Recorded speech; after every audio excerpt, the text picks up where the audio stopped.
Ya, ny lohahevitra ho jerentsika androany zany rehefa nahita an'le iraka lehibe mandehana ataovy mpianatra ny firenena rehetra, ahoana ny fomba anaovana azy mpianatra amin'ny fanorona azy ny lalam-pamonjena.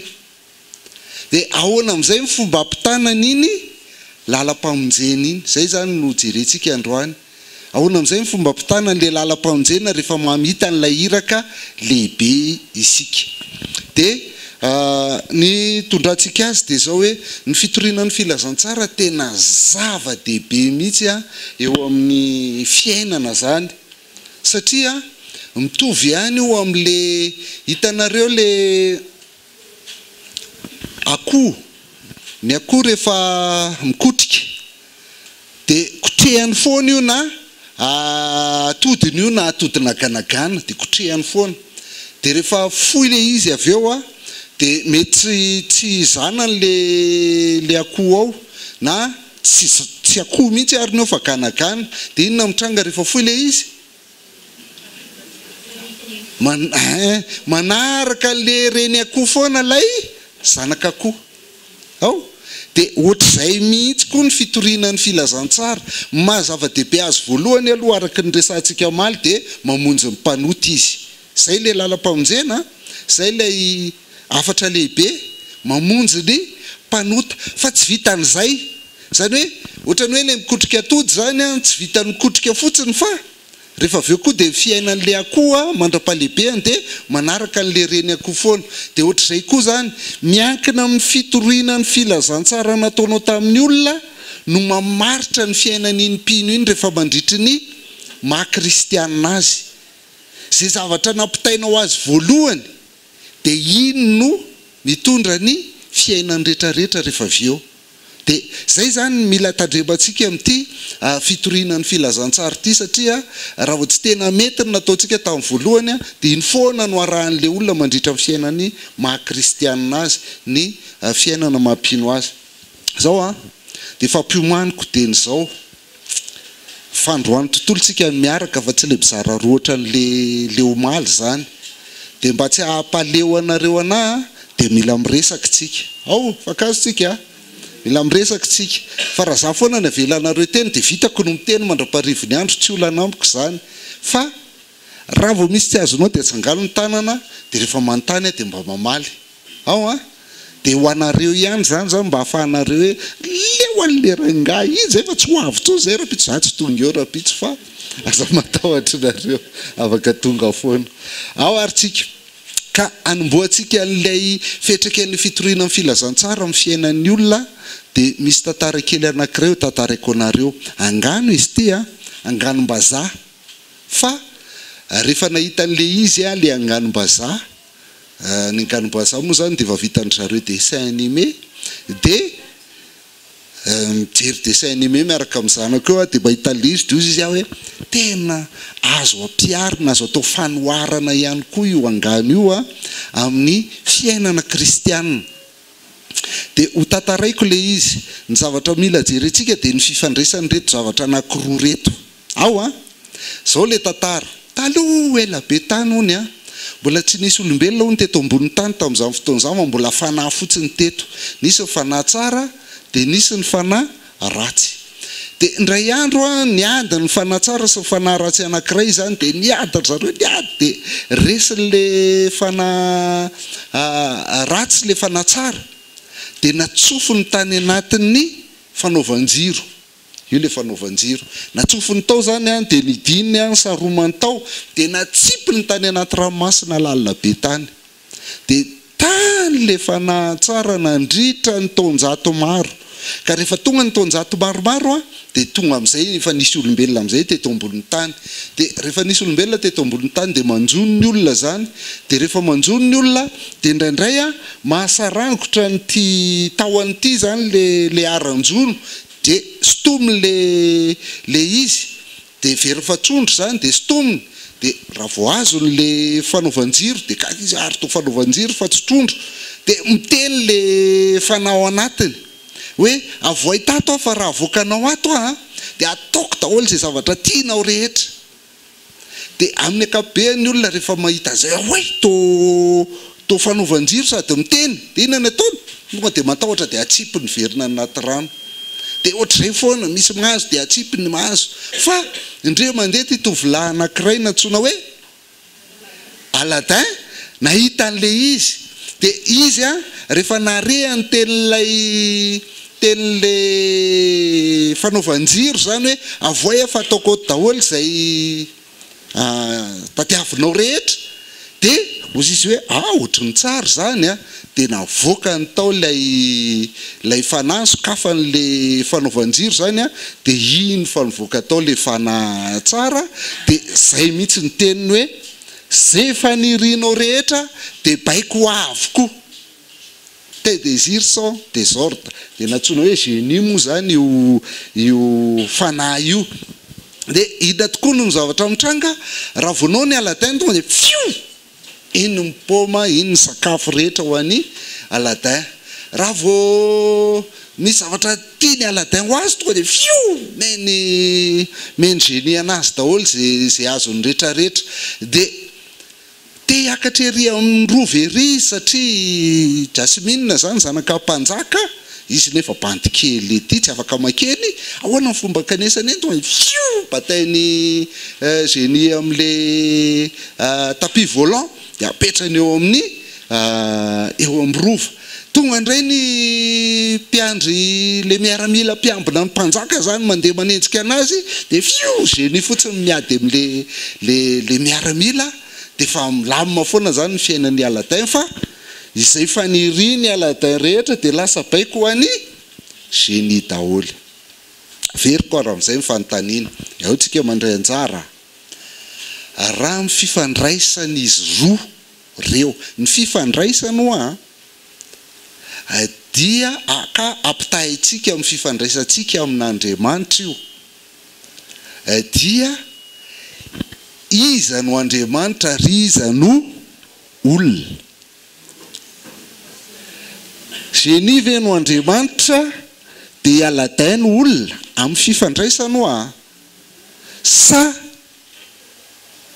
génie no olona dia Aladin no Andriamanitra misy micro anankiray ve any zokovonjy Andriamanitra zany no ariko amin'ny Aladin dia génie le olona dia ny didin'Andriamanitra no tanterahan'ny olona manome didy Andriamanitra hoe izao mibaiko manaova an'izao dia manatanteraka ny olona no Andriamanitra fa i génie no olona satria raha manoloana n'Andriamanitra dia Andriamanitra no tokony baiko ny olona dia ny olona manatanteraka ny baiko fa tsy le mifanohatra hoe zay tiako indray no angatahako amin'Andriamanitra fa Andriamanitra no manome baiko ho ankatoaviko. Mety indraindray koa i génie no Andriamanitra satria mahefa ny zavatra rehetra dia i Aladin no olona mangataka dia men'Andriamanitra malalaka mety ho tranga-javatra anankiray koa izay. I génie no Andriamanitra dia Aladin no olona satria i Andriamanitra dia aneo amin'ny Aladin hoe zay rehetrarehetra angatanao dia omenao satria izany no toetra n'Andriamanitra dia izy konkoa te ampiseho ny Aladin hoe za mahavita miady ny adinao rehetra izany Andriamanitra anazy. Araka ny mba fieritreretako le jerena no fiandohan'le tantara hoe nisy an'le kafetera zany nanarina dia io kafetera iny narina dia iny zany azo oharina amin'ilay fanjakan'Andriamanitra le zava-miafina ilay isy le hoe génie zany tao anatin'ny kafetera le zava-miafina azo oharina amin'ny fanjakan'Andriamanitra le izy dia amin'ny koa zany le Aladin le araka le tantara teo zany be dia be nefa nahita an'le izy fa nariny le izy dia izay mihitsy le tantara ao anatin'ny soratra masina zany fa le Aladin zany no nandrahin'le izy dia avy eo nanala an'le sariny dia nandeha nahita an'ilay génie zany hoe rehefa nahita an'ilay fanjakan'Andriamanitra zany le olona dia namen'Andriamanitra daholo ny zavatra rehetra izay no fahazahoako azy ka lay génie zany a niveriko fa eo Andriamanitra fa le olombelona ny olona fa raha le olona le olombelona zany le Aladin dia lasa préré izy raha zay zavatra nataony le génie zay a no ataony zay matoko fahitako an'le izy samy marina daholo fa arakaraka ny toe-javatra sy ny toerana sy fotoana angambany misy zao le teny mahazatra antsika hoe l'homme propose ino moa toy izay Dieu dispose dia ohatra zao zay mikasa ohatra amin'izay sehatra zao zay mikasa anaraka an'ity fiofanana ity a entina mba afaka dia navelan'ny tompo tanteraka le izy dia tonga dia eto nikasa teo anatrehan'ny tompo dia nitanterahiny fa amin'ilay famonjena koa nresantsika teto hatramin'ny omaly hoe Dieu propose fa l'homme dispose indreo fa nataoko eo alohanareo nino ny fiainana sy ny fahafatesana ka anjaranao no midispose rehefa avy eo hoe andray na tsy andray dia araky ny sehatra zany a misy fotoana endrim-pifandraisana amin'Andriamanitra sy ny olona misy fotoana génie Andriamanitra Aladin olona fa misy fotoana sehatra i Aladin Andriamanitra misy fotoana génie maka ny toerana sy ny fahefan'ny olona tonga dia bosco be génie dia Aladin ohatrany hoe na zesta samy croiser les bras izy roa eo a ohatrany hoe mifandahatra ohatrany hoe ny anankiray miteny dia ny anankiray mihaino dia ohatrany hoe resaka fifandraisatra ny lazain'le soky anankiray teo izy dia raha mijery azy zany dia i génie zany no Andriamanitra dia Aladin n'olona saotra tompoko ny olona antsika ao manko mahita an'le endriny hoe tia olona ahoana no io ny lasa Andriamanitra lasa mirehare dia tia tsy olona dia io indray ny lasa ataontsika olona fa averiko teo hoe fifandraisana ao zay le resaka fifandraisan'le izy fa tsy hoe le vitanyray sy ny tsy vitanyray akory raha ny fifandraisan'le izy no jerena dia ohatra zao ny fitoriana filazantsara voarain'le olona tsisy diso ho ale teo a fa olazaintsika tsara n'izy misy karazany telo izy teo dia hidirantsika tsara izy telo teo ohatra zao ny fitoriana filazantsara voarain'le olona matetika raha ohatra ka i génie no Andriamanitra dia Aladin no olona amin'ny fifandraisana a dia ohatra zao ny fiainan'le olona hoe voarainy hatramin'ny voalohany dia fiainana maha-kristianina azy hoe raisy Jesosy dia omeny anao daholo izay tianao hoafahan'ny olanao vahany enony ny vavaka ataonao sy ny rehetrarehetra raisy Jesosy zany hoe itsika nanao zavatra voalohany dia Andriamanitra mamaly ny zavatra nataontsika ary be dia be ny kristianina ohatran'izay dia hojerentsika amin'ny fampianarana rehetra mandritra ny etona ny hatramin'ny omaly ary fa azavaintsika kokoa izy androany a dia ho hitantsika hoe ahoana ny fandehany fa raha ohatra kosa ka i Aladin no Andriamanitra tsy le amin'ny maha-olona azy sy le poziny akory fa le fifandraisany a dia jereo tsara fa i génie taizany androany tao anaty aiziny fanaovan-jiro ary tsy afaka nivoaka tao izy raha tsy nisy mpamonjy ao a raha tsy nisy mpamonjy dia raha i Aladin zany no Andriamanitra dia ohatra zao ny fandehany tantara hoe nafahany Jesosy Kristy tamin'ny aizy ntsika ho amin'ny fahazavany mahagaga mba ninona anompo azy dia ny sitrapon'Andriamanitra avy eo lasa baiko ho tanterahantsika avokoa ahoana manahoana kokoa amin'izay zany ny fifandraisantsika amin'Andriamanitra amin'izy roa ireo fa zao araka le volazana mantsika tatsy tsy ampy ity satria tsy mitovy amin'le fanoharan'i Jesosy Kristy zany tena mahay be Jesosy Kristy fa atsika tsy dia mahay vazaha tsy dia nahay ary ny vazaha tsy neritreritran'izany Andriamanitra sy olombelona zany raha nanao ny tantara io fa dia nampifaly ankizy fotsiny tanjony misy tsy ampy tantara io fa ny tena izy zany ho jerentsika eto dia ity nafahany Jesosy Kristy avy tamin'ny aiziny fahotantsika ho amin'ny fahazavany mahagaga mba hanao ny sitrapony fa ny tsy ampy ao anatin'io mahafinaritra n'le Andriamanitsika dia izao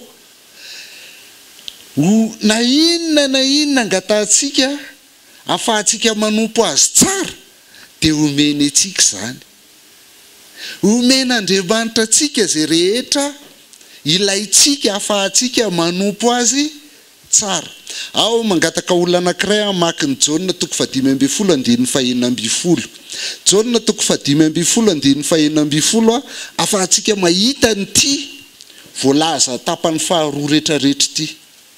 Tsy anareo no nifidy aho fa izaho no nifidy anareo ka nanendry anareo mba handesy amoa ary mba hareta ny vokatrareo mba homeny iray anareo zay rehetra angatahinareo amin'ny anarako na inona na inona. Iza ny fideniza raha io teny io ny vakina itsika androany tontolo dia ato amin'ny fikambanan'ny mpiara-maka ny Baiboly noho izany izay andiny soratra masina mivoaka eo dia rahantsika mijery avokoa, rahantsika mamaky ao ary iza ozy izy ny fideniza dia iza ny tsy fideniza raha le teny teo alefa ataovy amin'ilay Andriamanitra sy olona alefa fa tsy marina ve zany teny zany tsy dia mba diso ary io tena zany ve iza no nifideniza Andriamanitra no nifidy ny olona fa tsy ny olona no nifidy an'Andriamanitra dia raha apetratsika eto iza no nifideniza tsy génie no nifidy ny Aladin fa i Aladin no nifidy amoaka ny génie tao na tsy amoaka anazy tao tsy zay fa inona ny antony verina amin'ilay John tsika mba aninona ozy izy mba handeha sy amo ary aretany vokatrareo izay le hoe mba hanompo azy ao mba hanompo azy mba hatonga ny tsika olombelona hanompo an'Andriamanitra dia ina amin'izay ny toy any rehefa avy eo mba homeny ray anareo zay rehetra angatahanareo amin'ny anarako na inona tanareo zany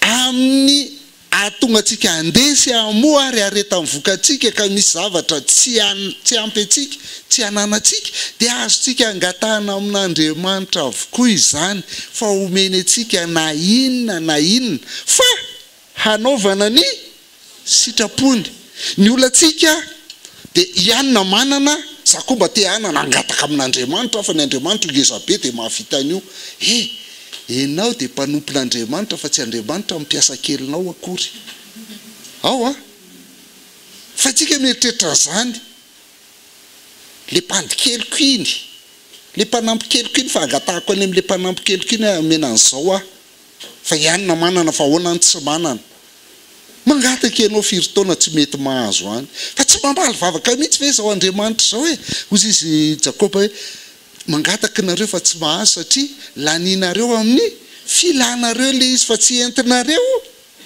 manompo an'Andriamanitra fa raha mifanompoana anazy na inona angatahantsika ka izay ny tsy ampy tamin'ity tantara ity dia izay manahira antsika rehefa mijery elizy dia eto zany tsika tena mila petratsika amin'izay hoe ahoana ny fifandraisantsika amin'Andriamanitra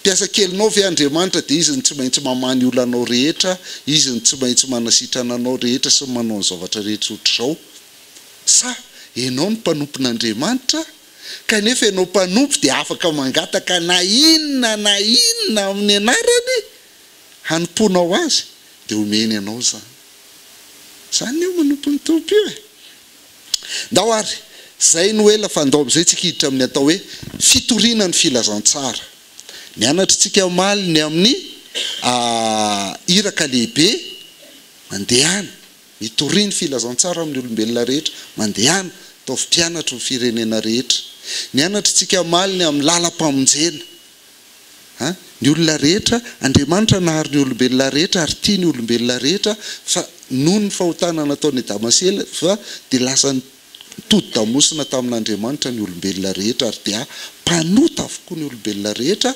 kanefa noho ny fitiavan'Andriamanitra dia mbola nomeny ihany ny zanany ho lalana miverina ny aminy ary tsy misy makany amin'ny ray raha tsy amin'ny alalany Jesosy Kristy zay le lalam-pamonjena fa ahoana amin'izay le fitorinan'le izy dia voalohany indrindra jerentsika aloha ny atao hoe fitorianan'ny filazantsara inona ny atao hoe fitorianan'ny filazantsara dia miaraka amiko dia tsy izay aloha ny jerentsika fa le tsy fitoriana ny filazantsara aloha ny jerentsika. Rehefa hitantsika le tsy izy dia fantatsika amin'izay ilay tena izy avy eo. Ny fitoriana ny filazantsara zany voalohany indrindra dia tsy fampanantenana sandoka. Io le antsoina hoe évangile de prospérité. Tsy fampanantenana sandoka zany fitoriana ny filazantsara zany. Ny fampanantenana sandoka dia ohatr'izao le niresantsika teo. Raiso Jesosy dia va daholo ny olanao rehetra. Raiso Jesosy dia lasa mpanan-karena ianao. Raiso Jesosy dia voaka ny Facebook any asinareo raha manao Facebook fa za aloha dia manaraka mba ahafahako maharaka ny zavatra misy eto amin'izao tontolo izao, ahafahako manambara ny filazantsara. Navoaka ny olona 20 mpanan-karena indrindra eto tany, eto ambony tany, fa tsisy kristiana na ray aza. Tsisy. Na mbola ataontsika any amin'ny 100 ary dia mbola tsisy, fa zao izy efa manomboka isy any amin'ny fa 100 sy ny toyany. Satria le olona zay te hanan-karena dia manao fampanantenana sandoka dia men'ny olona anazy daholo ny fananana rehetrarehetra dia lasa mpanan-karena be reny olona reny. Zany hoe any zany zao efa manomboka misy noho ny hafetseny, fa tsy kristianina tena izy fa lay mpampianatra sandoka dia manambaka vahoaka. Ny volanao sitominy dia mody ampanantenaina ianao hoe lasa mpanan-karena rehefa avy eo. Rehefa tsy mahazo ianao dia ianao indray mibedesiny hoe tsy ampy finoana ianao matoa tsy manana. Zany ingebidy feno eto Madagasikara zany olona zany zao fa mbola tsy tafakatra any amin'ny 100 mpanan-karena indrindra. Rehefa natao koa efa hitanareo ny afrikanina 10 mpanan-karena indrindra dia misy anaky 3 sa 4 sa 5 amin'ireny ny gasy, fa tsisy gasy na ray ary fa karana daholo ireo. Mbola tsy tafiditra any, tsisy kristianina mihitsy reny. Dia zany mila azontsika fa tsy marina. Araka le nresahana maly hoe ny fitahiana tompoko dia tsy vola aman-karena satria azonao io androany fa levona io rapitso. Ary raha tsy levona io rapitso dia ianao ny levona raha afaka pitso. Tsy afaka miaraka aminao maka izy io. Na hoentinao any am-pasanareo dia levona maty fotsiny ao am-pasanao, fa tsy miaraka aminao maka izy. Ny vola aman-karena noho izany tsy io ny atao hoe fitahiana. Fa filaza koa azy hoe fitahiana io fa potika fitahiana, miette de bénédiction raha ny vola aman-karena. Dia ny fitoriana ny filazantsara zany dia tsy fampanantenana sandoka. Raha manao an'izany ny olona mahita an'izany nareo dia tsy fitoriana ny filazantsara ny anao ataony fa fangoronan-karena. Dia jereo fa le pastera mpiteny izany mpanan-karena foana. Fa ny olona ao aminy manitra kely foana. Fa reo dia ampanantenainy foana lasa mpanan-karena ianao. Ny faharoa, ny fitoriana ny filazantsara koa dia tsy fampitahorana. Tsy fampitahorana. Tena ohatr'izay mihitsy fanao mandeha zany dia mitory filazantsara dia mitsangana zay handray an' Jesosy. Tsisy mitsangana ny olona dia efa lasa amin'izay. Raha mandray an' Jesosy ianao dia sitrana daholo ny aretinao rehetra dia va daholo ny olanao rehetra dia ho lasa mpanan-karena be ianao dia milamina ny fiainanao, afaka daholo ny trosanao rehetrarehetra ireo. Mbola tsisy mitsangana ho azy handray an' Jesosy, tsisy mitsangana. Hay, rehefa tsy hitsangana ianareo dia ho tezitra aminareo Andriamanitra dia hirodany ity trano ity, raha mirodany ity trano ity tsy mandray an' Jesosy nareo dia verany amin'ny afo be any daholo. Hodorana mahary atao satana kilalao atonony atao loatra manatolo-maso kitinareo, mitsangana ingana zay tsy teo atao an'izany. Dia ilay amin'izay nataony olona tsangana izy fa mino an'ilay Jesosy Kristy ve ny antony hitsanganany sa matahotra izy. Tsy fitoriana ny filazantsara zany. Dia ny pirofo dia fahaly be dia alaina sary dia alefany amin'ny ina moa bailleur any an-dafy hoe io fa 310 ny nandray an' Jesosy. Rehefa avy eo afaka 2 volana miverina any ianao, misy anankiray amin'ireo manana ny tompo zany, tsisy raharahiana izany Jesosy nao zany. Dia zany ny olana ny fitoriana ny filazantsara tsy fampanantenana sandoka ary tsy fampitahorana. Ny fitoriana ny filazantsara koa tsy moral. Tsy moral. Ny atao hoe moral dia izao. manaova an'izao fa zao ny tsara ary aza manao an'izao satria ratsy zao. Ary zany tena tiany olona rehefa tena mandeha ny toriteny sy ny fampianarana sy ny rehetrarehetra dia zany ny tena andrasan'ny olona, inona ny tokony ataoko dia inona ny tsy tokony ataoko. Fa misy olona tsy malala ve hoe tsy mety mangalatra, na mpangalatra ary dia mahafantatra fa tsy mety ny ataony. Ny mpamono olona dia mahafantatra fa tsy mety ny ataony, mpitsangatsangana mahafantatra fa tsy mety ny ataony. Te hiala amin'io ve izy sa tsy te hiala amin'io? Te hiala amin'io izy fa tsy mahavita, tsy manana hery ialana amin'io zavatra ratsy fanaon'io. Zay ny olana. Dia tsy filazantsara vao maika manidy an'ilay olona ianao miteny hoe zao avy ny tokony atao, tsika zany dia tokony mivavaka be dia tokony mifady anina dia tokony manao alim-bavaka. Dia andraso tsy tenenina ilay alim-bavaka ohatra mivadika zavatra hafa tato ato. Dia tsy tokony manao an'izao dia tsy tokony manao an'izao dia tsy tokony manao an'izao dia falifaly ilay olona eo.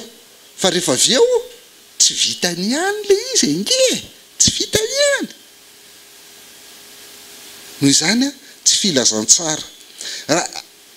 Nisy nafinaritra be teo nanao domberina hoe ny lalam-pamonjena dia misy hoe lalana dia misy hoe famonjena. Ary filazantsara inona indray? Filazana dia tsara. Raha amin'ny fiteny hafa izy dia hoe vaovao mahafaly. Fa mahafaly ve ny mahita hoe ianao ny kristiana zany dia tsy mahazo manao an'izao, tsy mahazo manao an'izao, tsy mahazo manao mahafaly ve zany? Nefa ianao tsy mahavita dia zany mahatonga amin'ny bandikely rehetra miala tsiny. Fa za tena mpiaraka amin'ny bandikely dia manao fitenina bandikely fa za matahotra nareo. Fa sady tsy lamboto no manaja an'Andriamanitra satria izay voalazan'ny tenin'Andriamanitra no arahantsika. Ao ka tsy any amin'ny fomba fiteny akory ny mety atezitra sy atohana anareo vola-pitoro filazantsara nareo dia tokony mahay misadapta amin'ny karazan'olona rehetra. Ao dia verina amin'ilay teo amin'izay tsika zany mahatonga amin'ny bandikely manao an'izao rehefa mana hoe zay tsy hivavaka, andraso aloha zay rehefa endriendry zay vao hivavaka. Satria maninona? Satria tsy vita n'ilay zavatra teneninao hoe tsy maintsy ataony sy tsy azony atao. Tsy manana hery amin'izany izy. Fa ny filazantsara dia manoro hoe azonao ataony miala amin'ny ratsy ary azonao ataony manao ny tsara. Ka ny filazantsara dia tsy moral. Tsy moral. Ary ny farany dia ny filazantsara dia tsy proselytisme. Izy mahafantatra ny atao hoe proselytisme. Misy elo teny eo anaty baibolitsika. Proselita. Ny atao hoe proselita dia le jentilisa nivadika ho jiosy. Zay ny atao hoe proselita. Ka mahatonga an'io dia zao ny fitenin'ilay olona zay mpanao proselitisme zany ny fariseo mpanao an'io dia ozy izy hoe ny fivavahana tsara indrindra dia ny fivavahana jodaisme. Satria izay ihany tamin'izany fotoana zany mbola tsisy kristiana, mbola tsisy silamo. Ny anay ihany no Andriamanitra tokana. Monoteisme. Iray ihany no Andriamanitra tomponay. Ny anay marina indrindra satria ilay Andriamanitra tomponay io nahary lanitra sy ny tany. Io nanome andidy folo anay teo amin'ny tendrombohitra sinay. Noho izany dia raha teo vovonjy ianao dia makanesa ty aminay. Dia reto avy ny ataonao, mila manaja sabaty ianao, tsy mahazo mihinana kisoa ianao, ary mila mitandrina ny didy folo. Zay. Dia rehefa manao an'ilay fombafomba ny jiosy ianao dia lasa jiosy. Mila forana. Zay. Mila forana dia mila atao an'izao. Dia ny fitoriana ny filazantsara tompoko dia tsy proselytisme ohatran'izany hoe ny fiangonanay ny tsara indrindra. Mela amin'ny fiangonanareo, fiangonana ndehibe, fiangonana zokiny io fa ny anay zandry ny tsara indrindra na hoe ny anay zokiny tsara indrindra fa nareo fiangonana zandry hoe sekta daholo avy aty aminay. Fa ny anay ihany ny tena tsara. Dia andao atao batisa, dia andao atao an'izao, dia manao akanjo ohatr'izao nareo, dia lasa kristianina rehefa avy eo.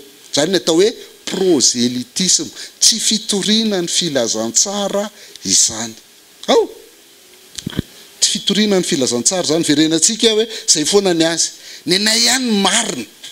Ny fiangonanay ny marina indrindra. Fivavahanay ny marina indrindra. Zany ny fitenin'ny jiosy.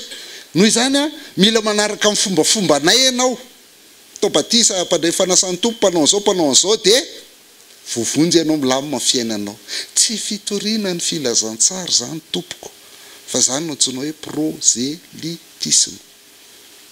proselytisme izany dia eto zany hitantsika zany zay tsy izy ny fitoriana ny filazantsara tsy fampanantenana sandoka ny fitoriana ny filazantsara tsy fampitahorana ny fitoriana ny filazantsara tsy moral ary fitoriana ny filazantsara dia tsy proselytisme fa inona ary le izy dia le resahantsika tamin'maly fa ahoana ny fomba fitoriana an'le izy dia zao tsy zany mahay mitory filazantsara indrindra eto ambonin'ny tany na eto Madagasikara fa misy mahay mitory filazantsara indrindra eto ambonin'ny tany dia iza Jesosy Kristy noho izany dia andaotsika hianatra amin'ny Jesosy Kristy zay zavatra nampianarin'i Jesosy Kristy no ataotsika ka androany maraintsika hianatra anankiray zay heverinareo hoe tsy mahomby dia raha rivotsika hianatra anankiray a zay heverintsika hoe mahomby fa Jesosy Kristy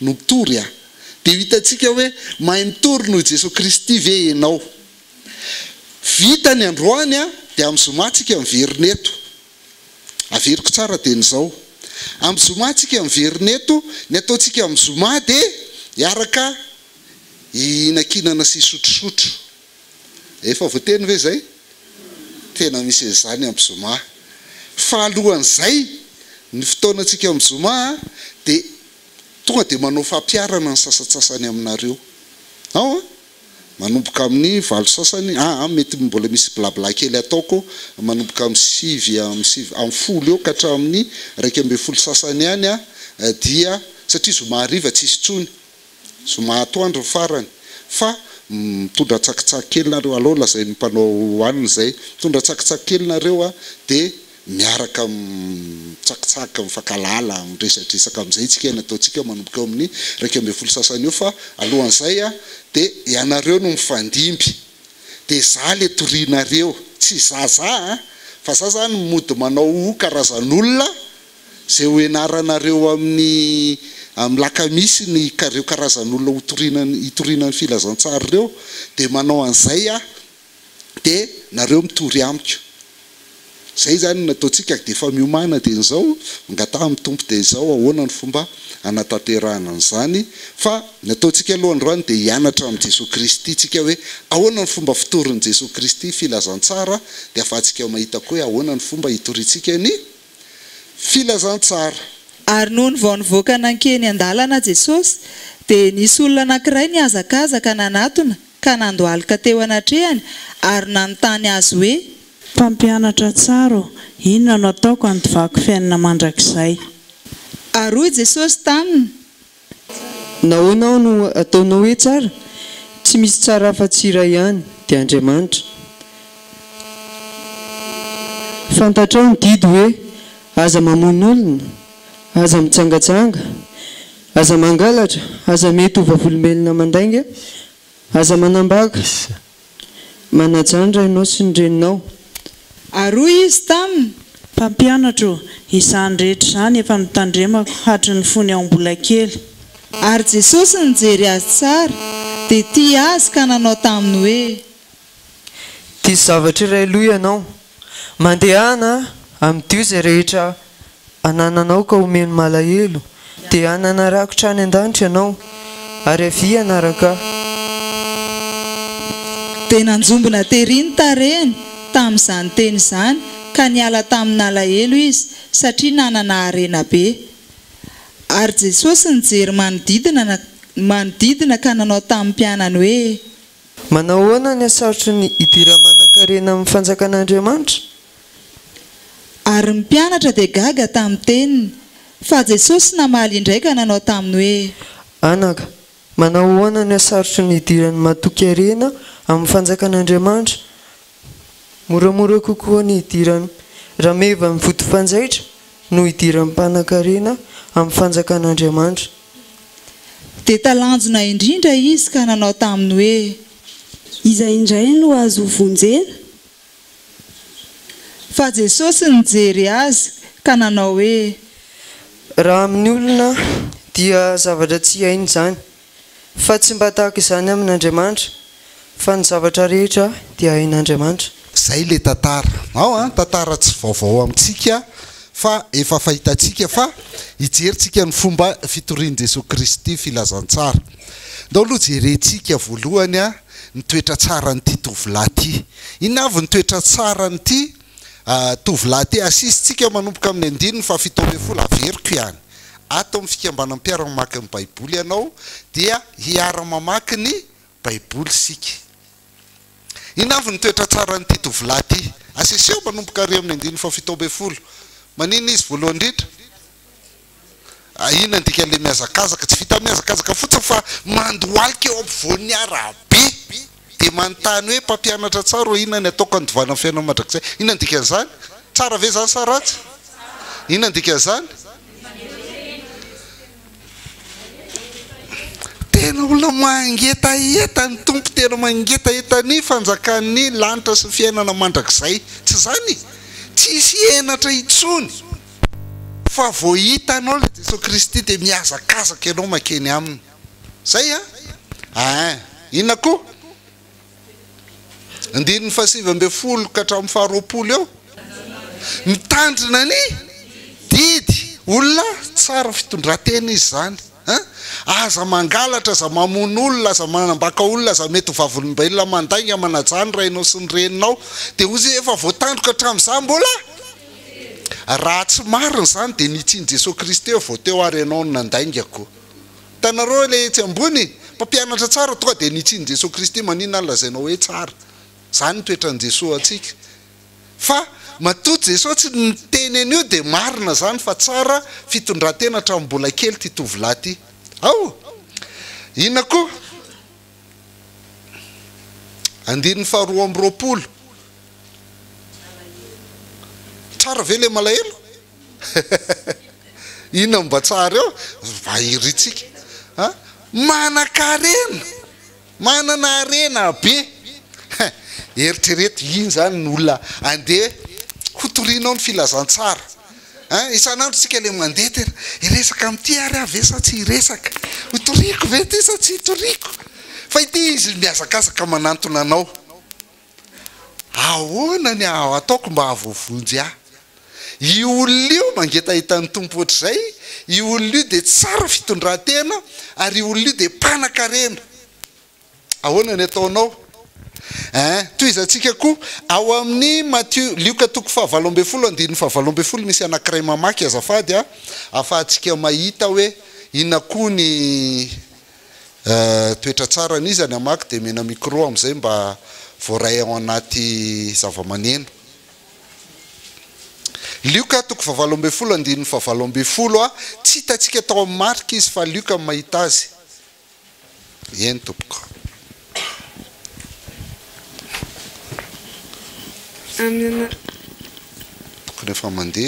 Amin'ny anaran'ny tompo ary nisy mpanapaka anankiray nanontany azy hoe mpampianatra tsara inona no ataoko andovako fiainana mandrakizay. Inona ny voalaza teo tsy voalaza tary? Mpanapaka. Inona ndika izany mpanapaka izany? Olona manam-pahefana. Debadeba eo amin'ny tanàna. Zay filazantsika azy tsy haiko na président fokotany io, chef fokotany, na député, na chef de région, na inona fa debadeba io. Matthieu 7:20 izy indray no makeny io. Olona zatovy taminy izany rehetra izany efa voatandroko avokoa fa inona tsy mbola mahatanteraka azy? Zay inona indray ny voalazantsika teo momba le olona ty nefa tsy hita tany aloha tany? Zatovo. Ary rehefa atao io zavatra rehetrarehetra io dia ity zany le antsoina hoe sady bogosy ny be detanty. Zay mangetahitan'ny tompo izy olona tsara fitondran-tena izy olona mpanan-karena izy manam-pahefana eo amin'ny tanàna izy nefa mbola jeune. tena ho avin'ny firenena ary farafaratsy no avin'ny fiangonana na fikambanana zay misy ianao. Raha io mandray an' Jesosy milamina be le fikambananareo satria rehefa andeha tafika masinareo tonga dia hoentiny amin'ny sprinter fotsiny nareo dia mandeha tafika masina any. Io no manantona mangataka hotorianao. Dia ahoana? Inona nataon'i Jesosy Kristy? Tsy mainka tamin'ny tompo satria naninona io? Niala tamin'inona izy? Fa iza mahay mitory filazantsara ianao sa Jesosy Kristy? Dia ahoana nefany? Raha ianao zao teo amin'ny toerany dia zao fotsiny napetraka ao, manaiky ve ianao fa mpanota? Tsy izay le niresahana tamin'ny lalam-pamonjena mary. Ahoana ny avaliny? Ka maninona izy nanontany ny azahoana fiainana mandrakizay? Dika zany vatany ihany fa mpanota izy dia manaiky izy. Dia ozy izy ianao avy eo, mino ve ianao fa maty ho an'ny mpanota Jesosy? Eto somary fa madika kely satria izy mbola tsy maty izy tamin'io. Fa matoa izy miazakazaka manantona an' Jesosy Kristy dia mino any Jesosy Kristy izy zany. Inona zany ny valitenina ny raha antaninao hoe mino ve ianao fa maty ho an'ny mpanota Jesosy? Mino ozy izy. Mino ozy izy. Zay ny azakazako aty aminy. Dia ahoana amin'izay ozy izy ianao rehefa avy eo? Dia andray Jesosy ho tompo sy mpamonjy ianao ve ianao? Dia ahoana valiteniny? Zay ny nandrasako, zay valiteny zay mihitsy ny nandrasako taminao. Dia inona amin'izay ny ataonao rehefa avy eo vitsy zay?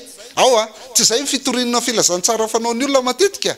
Manaiky ve ianao fa mpanota? Mino ve ianao fa maty ho an'ny mpanota Jesosy? Dia andray Jesosy tompo mpamonjy ianao ve ianao? Eny ozy izy. Dia ozy izy ianao hoe avereno ary zao vavaka zao. Averina sa tsy averiny? Averiny tsara mihitsy ny vavaka ataonao. Dia ahoana amin'izay ozy izy ianao rehefa averiny?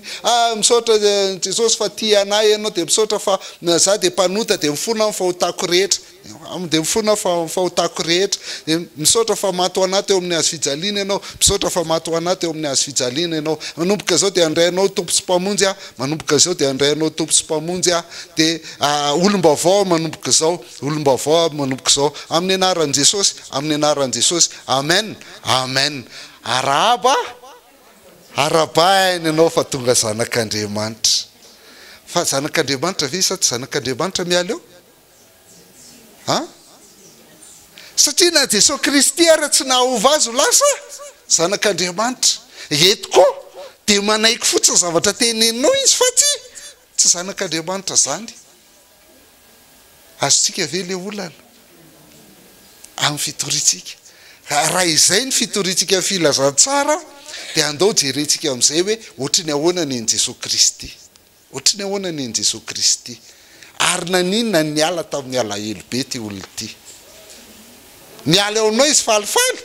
Fa rehefa avy eo adilo zany Jesosy nao zany, na mety lasa tafiditra ho membre anisan'ny fiangonanao izy, dia mety lasa mpitarika ny STK izy.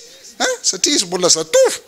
Fa rehefa mpitarika ny STK izy dia sitrapony no atao fa tsy sitrapon'Andriamanitra. Dia izy ny baikobaiko ny STK rehetrarehetra.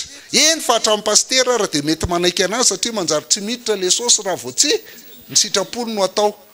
Dia izy ny depa dia lasa izy ny Jesosy n'le fiangonana rehefa avy eo. Mialatsiny amin'le fiteny fa tranga ao anaty fiangonana zany. Sa tsy mitsanga ao anaty fiangonana mihitsy zany?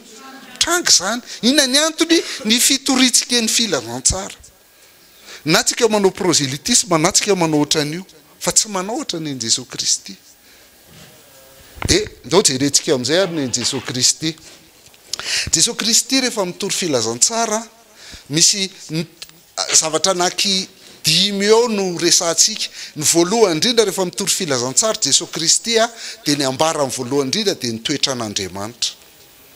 Toetra an'Andriamanitra aloha ny resahany voalohany indrindra. Jereo tsara ny zavatra nataony voany fampiresaka ry zareo. Niazakazaka le ray avany mandohalika, mpampianatra tsara inona ny ataoko andovako fiainana mandrakizay. Dia tsy mba miteny akory izy mba falifaly tena nyresinao mpampianatra tsara. Zany ny tadiavinao minihan Jesosy tompo dia vonjeny ianao sy ny ankohonanao. Tsy zany ny valitenin'i Jesosy Kristy fihinandrena atao, fa maninona ny ataonao hoe tsara. Tsisy tsara na ray aza afa-tsy Andriamanitra. Mba ratsy toetra ty Jesosy ty tsy fanahita zavy ianao mba hafahafa koa ty Jesosy ty fa zay le izy lavin' Jesosy ny tena izy tsy ratsy toetra zany izy fa ny laviny le anarana le titre zay nomeny ty tovolahy ty azy inona le titre nomeny le tovolahy azy mpampianatra tsara mpampianatra tsara ndika le mpampianatra tsara de ohatr'izao hoe raha raisinao mpampianatra de aza ataonao hoe tsara satria tsy misy tsara fa tsy Andriamanitra mpampianatra zany tsy tsara zany raha toko fiteniko izy mba ho zatra anareo de zao hoe mpampianatra zany tsy milay zany fa olona fotsiny oatra anareo ihany zany fa ny tsara de Andriamanitra ihany te ampiseho izy nelanelana misy eo amin'Andriamanitra sy ny olombelona hoe tena samy hafa be ny olombelona sy Andriamanitra ka nampampianatra rio ka mbola olombelona ihany de tsy tsara oatra an'Andriamanitra ny olombelona mampiseho nelanelana misy eo amin'ny olona sy Andriamanitra i Jesosy Kristy faharoa efa tsika efa malala eto zany fa niala votsitra le tsondro be na votsitra Jesosy Kristy le tsondro be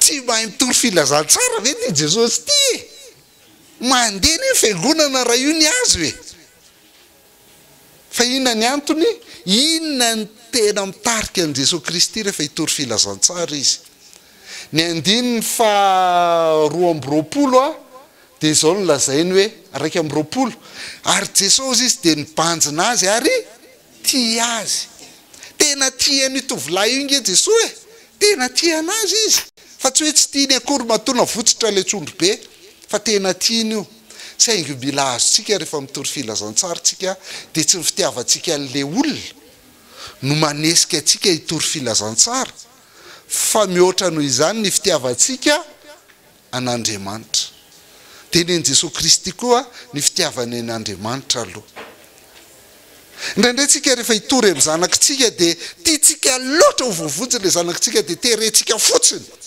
teneny hoe Jesosy raisiko ianao ay nandray Jesosy ny zanako satria naveriny le izy fa nga rehefa miteny ianao hoe nandray Jesosy de miraikitra ny lela raha ohatra ianao tsy nandray afaka miteny izany daholo ny olona rehetra fa tsy zay akory ny maha-kristianina azy tsy zay maha-kristianina azy noho izany aza le fitiavantsika le zanatsika atao ambotsi ataotsika ambony no fitiavantsika an'Andriamanitra no fitiavantsika hankatoa an'Andriamanitra ho an'Andriamanitra de tsotra raha tsy mandalo amin'le lalan'ny finoana sy ny fibebahana le olona tsy voavonjy fa tsy amin'ny alalan'ny teny avoaka akory no mahatonga an'izany Hebreo 10:17 de no niditra tamin'izao fiainana zao izy Jesosy Kristy zany rehefa tonga teto ambonin'ny tany de nanao hoe ity tonga anao ny sitraponao Andriamanitra natongavan'i Jesosy Kristy teto ambonin'ny tany de anao ny sitrapon'Andriamanitra tiatsika izy fa mihoatra noho ny fitiavany atsika ny fitiavany an'Andriamanitra ianao koa rehefa mitory filazantsara tena tianao vonjeny olona io fa mila mankatoa an'Andriamanitra ianao noho izany tokony zay lalana natorin'Andriamanitra ihany no hitondranao an'io olona io fa tsy terenao any amin'ny lalana tianao hitondrana azy akory le olona ao zay natao hoe fitoriana ny filazantsara zay ny nataon'i Jesosy Kristy eto John 17:4 de tamin'io fotoana io Jodasy vavaky Jesosy Kristy io aitsika tsara ho an'ny mpianany tamin'io fotoana io Jodasy dia efa niala tamin-jareo nandeha namadika azy fa inona ny tenin'i Jesosy Kristy teo izaho efa nankalazanao tety ambonin'ny tany vita ny asa nomenao vitany Jesosy Kristy fitoriana nataony tety nefa Jodasy ary amin'io amadika azy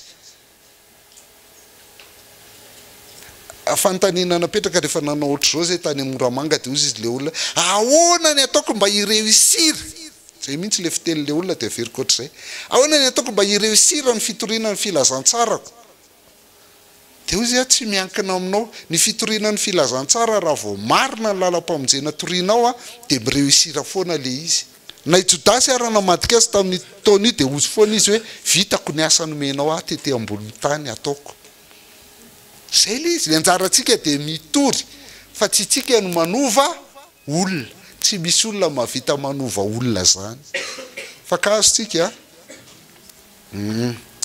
inona am'izay ary ny afatry Jesosy Kristy ny toetra n'Andriamanitra ny zavatra nambarany voaloha. Ny toetra n'Andriamanitra no resahany voalohany dia izao hoe ilay toetra n'Andriamanitra tsara. Tsara ry fahatsaran'Andriamanitra io dia tsara tsy mitovy amin'ny toetran'ny olombelona. Hoe ianona kosa tsara satria manjamanja izy mba tsara mihoatra ny anna, mba mirafitra tsara ny orony fa tsy goza be oatra ny anay, dia tsy izany akory le tsara fa tena le oatra n'Andriamanitra. Raha ataontsika amin'ny fiteny hafa io dia maneho ilay fahamasinan'Andriamanitra. Zay le tsara, le fahamasinan'Andriamanitra. Zay ny zavatra nambaran'i Jesosy Kristy teto. Maneho hoe iza nanotanao tamin'izy ianao no nanota. Jereo tsara, rehefa miteny amin'ny olona ianao hoe mpanota daholo ny olona rehetra dia ny olona rehetra manaiky hoe mpanota tsy tanteraka. Fa zao no lazainy hoe fa za kosa aloha tsy ratsy oatra ny aniny. Tsy efa nahenao an'izany nareo? Na ianareo mihitsy no mety efa nanao an'izany. Tsika. Za kosa aloha tsy ratsy oatra ny aniny. Fa rehefa sainao mifanehatra amin'Andriamanitra izy dia ho hitany amin'izay hoe tena mpanota izy. Azonareo zay le tanjona. Ny ahitany hoe mpanota no antony resantsika ny toetra n'Andriamanitra. Satria ny olona raha tsy manaiky hoe mpanota dia tsy hiverina amin'Andriamanitra mihitsy izy. Tsisy ilana izany Jesosy Kristy izany. Mitarika nataon'i Jesosy Kristy izany teto dia mitarika ny olona io hijeren'Andriamanitra masina. Hitanao hoe masina, tsy misy masina, tsy misy tsara fa tsy ray ihany dia Andriamanitra. Io jerena, ianao sy io mifanatrika fa azy ianao sy ianona sy ianona akory. Fa mety tsara ianao mihoatra ny ianona sy ianona fa raha eo anatrehan'Andriamanitra ianao dia mpanota ihany. Ratsy foana ianao eo anatrehan'Andriamanitra. Andao nge jerentsika hoe misy anankiray mamaky ny Isaia 9. Manomboka amin'ny 9 voalohany vakianareo manomboka amin'ny 9 voalohany dia teneniko hoe mijanona treo. Dia vakio tsara ataovy azo tsara le izy, misy anankiray mamaky azafady. Tamin'ny taona nahafatesana Ozia mpanjaka no nahitako ny Tompo. Nahitako ny Tompo nipetraka teo ambony seza fiandrianana. Petraka teo ambony seza fiandrianana, avo sady manerinerina, ary nepanepana akanjony na feno tepoly. Nisy serafima nitsangana teo amboniny, samy nanatra elatra enina avy. Ny roa nanarona ny tavany, ny roa nanarona ny tongony, ary ny roa nanodinany. Ary nanandratra ny feony izy ka nifamaly hoe: masina, masina, masina Jehovah tompony maro, enika ny voninahiny ny tany rehetra. Dia ny orooro ny fanamban'ny tokonana no ny feon'ireo nanandratra ny feony, ary feno setroka ny trano. Dia hoy izao: lozako, maty aho, fa lehilahy maloto molotra sady atao amin'ny firenena maloto molotra no hitoerako. Fa ny mpanjaka dia Jehovah tompony maro no efa hita amin'ny masoko. Sotro tompoko, aleo treo. Atsika nyfandeha tantara nahita ny voninahitran'Andriamanitra tamin'le setroka be i Isaia, dia nahita an'le serafima izay niantso hoe ahoana natao le serafima? Masina, masina, masina Jehovah tompony maro, eniko ny voninahiny ny tany rehetra. Rehefa nahita ny fahamasinan'Andriamanitra izy dia inona ny fihetsika nataony voalohany? Lozako, maty aho fa lehilahy mpanota.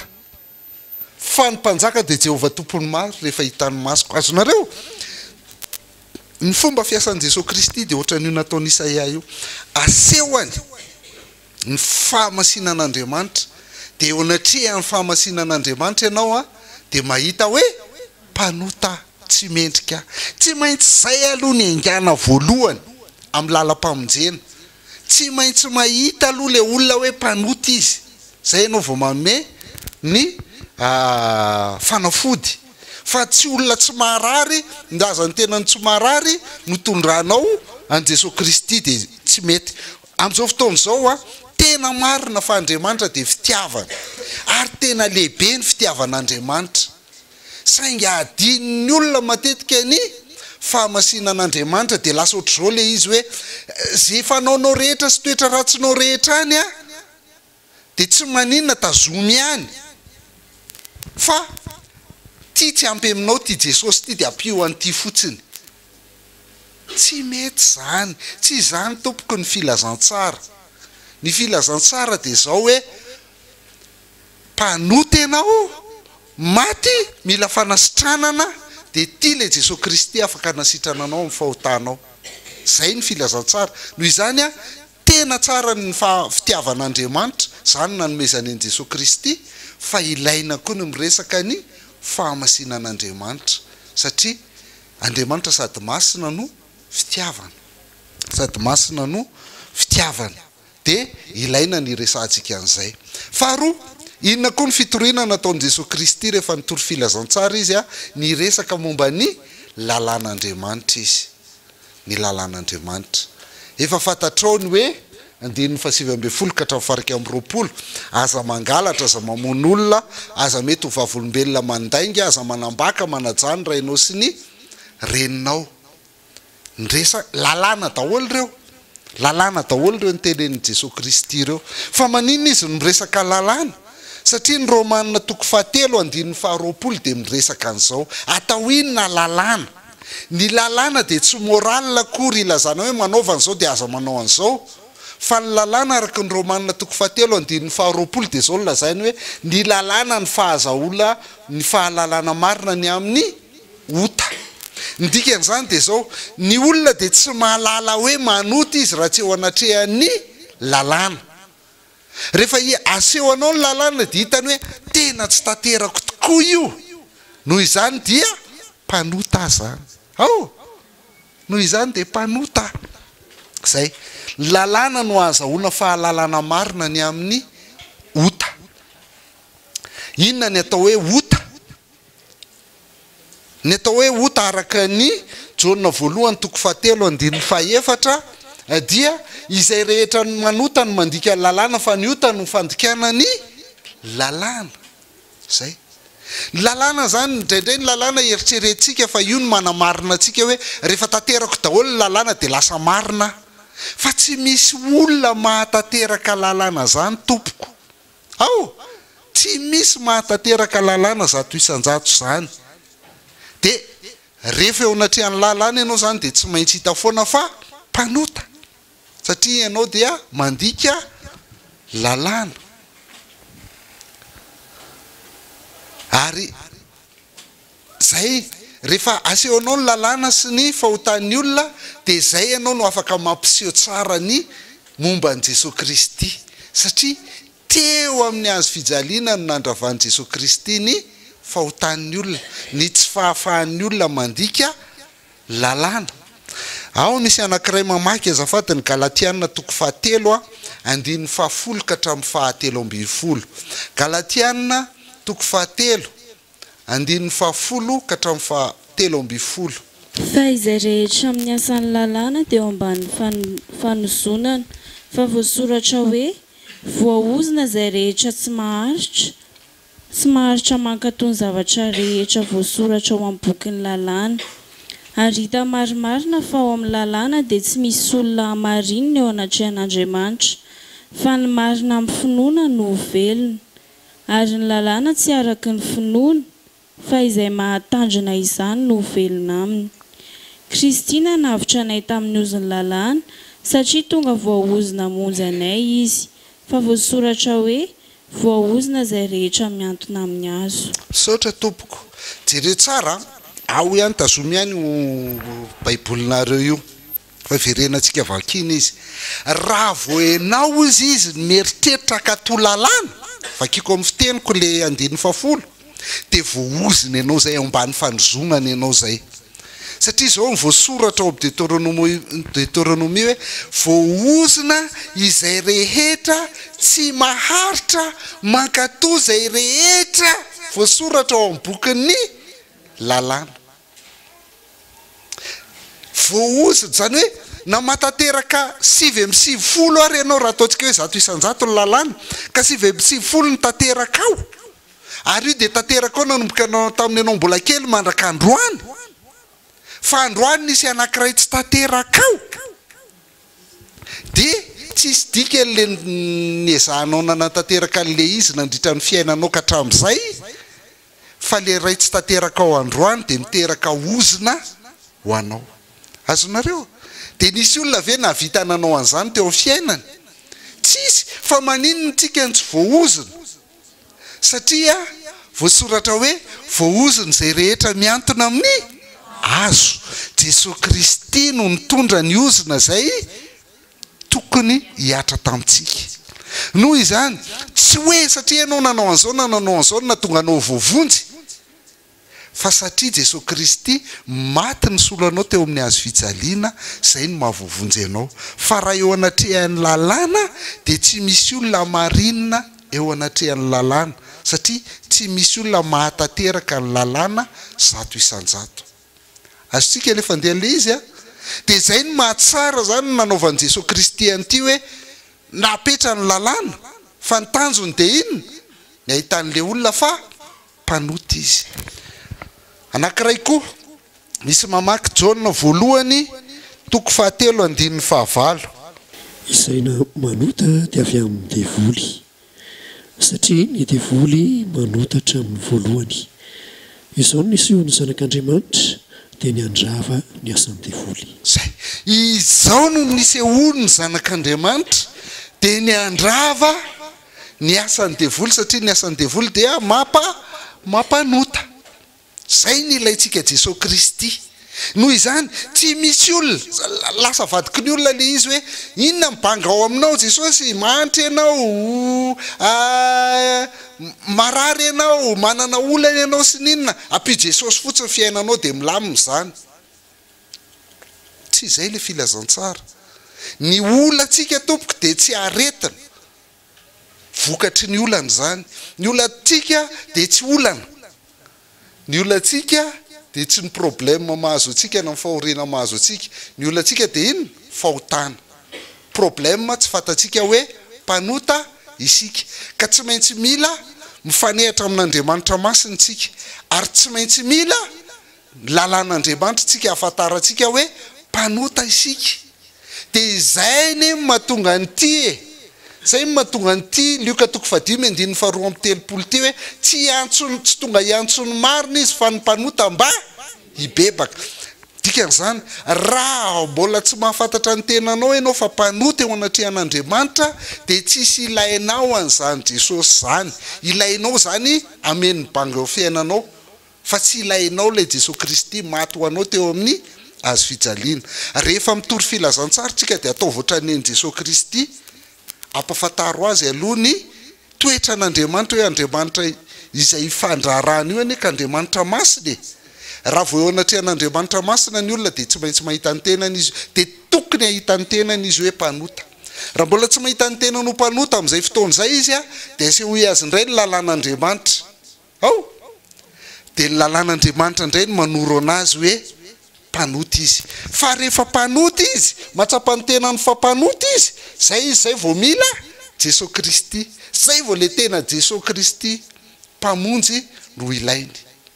Fakazo ve tsika hatreto? Ndao ary tsika hitoy ihany. Ny olona rehetra dia manaiky hoe tsy tanteraka izy, fa ho anazy a tsy tanteraka mihoatra amin'ny anina, fa raha ianina kosa aloha dia resiko iny. Iny kosa aloha dia mpanota be noho izay iny. Fa ny olona zany a tsy resy lahatra ny amin'ny fahotana zany. Tsy moramora ny olona ho resy lahatra amin'ny fahotana zany. Ka ndraindray tsika raha vao tonga dia miteny fotsiny hoe manaiky ve ianao fa mpanota, dia ity ny raisiny ity hoe tsy tanteraka. Fa ny tokony aseho antsika azy a dia izy resy lahatra amin'ny fahotany. Ka lalàna zany a no manondro ny olona hoe mila famonjena ianao. Zay lazain'ny Galatiana 5:7-20 hoe ny lalàna ozy izy dia pitaizantsika ho amin'ny Kristy mba ho hamarinina amin'ny finoantsika. Zay tsy ny lalàna no manamarina antsika, fa ny asan'ny lalàna dia mitaizantsika fotsiny mankany amin'ny Kristy. Ny amin'ny teny Grika ilazany an'io dia hoe pedagogos, ohatrany hoe pédagogue. Ny pédagogue dia mitovy amin'ilay mpanampintsika any an-trano reny. Mitovy amin'ilay mpanampy any an-trano reny zay. Io mpanampy iny anjarany io zany mitaiza an'ilay zaza, mampiakanjo an'ilay zaza, manadio an'ilay zaza sy mikarakara an'ilay zaza. Fa rehefa avy eo dia inona ny ataon'io mpanampy io? Mitondra an'ilay zazakely hoentina ny ampianarana. Entina ny ampianarana. Dia andray ilay zaza no ampianarana rehefa avy eo. dia rehefa avy eo indray natao le mpanampy dia manino maka le zaza avy any am-pianarana dia mitony dia ohatr'izay koa ny lalàna dia mitaizantsika hoe retony atao retony tsy atao fa rehefa tsy vitanao no manatanteraka an'io dia lalàna amin'izay mitondra anao makany amin'ny Kristy lalàna amin'izay mitondra anao makany amin'ny Kristy dia lalàna indray avy eo no makanao any zay ka ny tanjona dia ho any amin'ny Kristy ny tanjona zay ny atao hoe fitoriana ny filazantsara satria izy ihany no lalana sy fahamarinana ary fiainana zay ny atao hoe fitoriana ny filazantsara makany amin'ny Kristy dia rehefa any amin'ny Kristy ianao dia lasa vitanao manatanteraka an'io lalàna zay tsy tanteraka ao io dia amarinina amin'ny finoana ianao amin'izay fotoana izay. Fahatelo, fibebahana amin'Andriamanitra.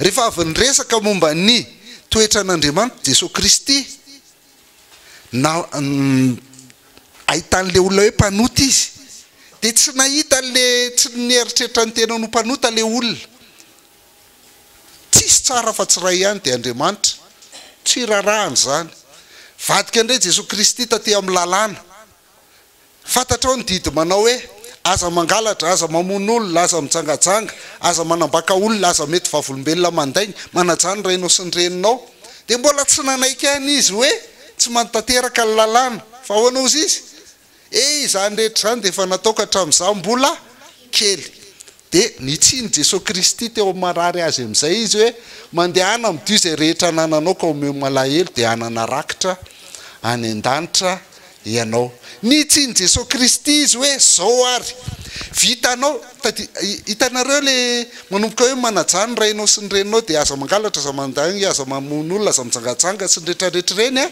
dia manomboka eo amin'ny lalàna didy fahadimy fa enina fa fito fa valo fa sivy fa folo iny ny tenen'i Jesosy Kristy ao dia ino izy izy tanterako iny fa hitan'i Jesosy Kristy kilemany le didy voalohany tsy tanteraka ao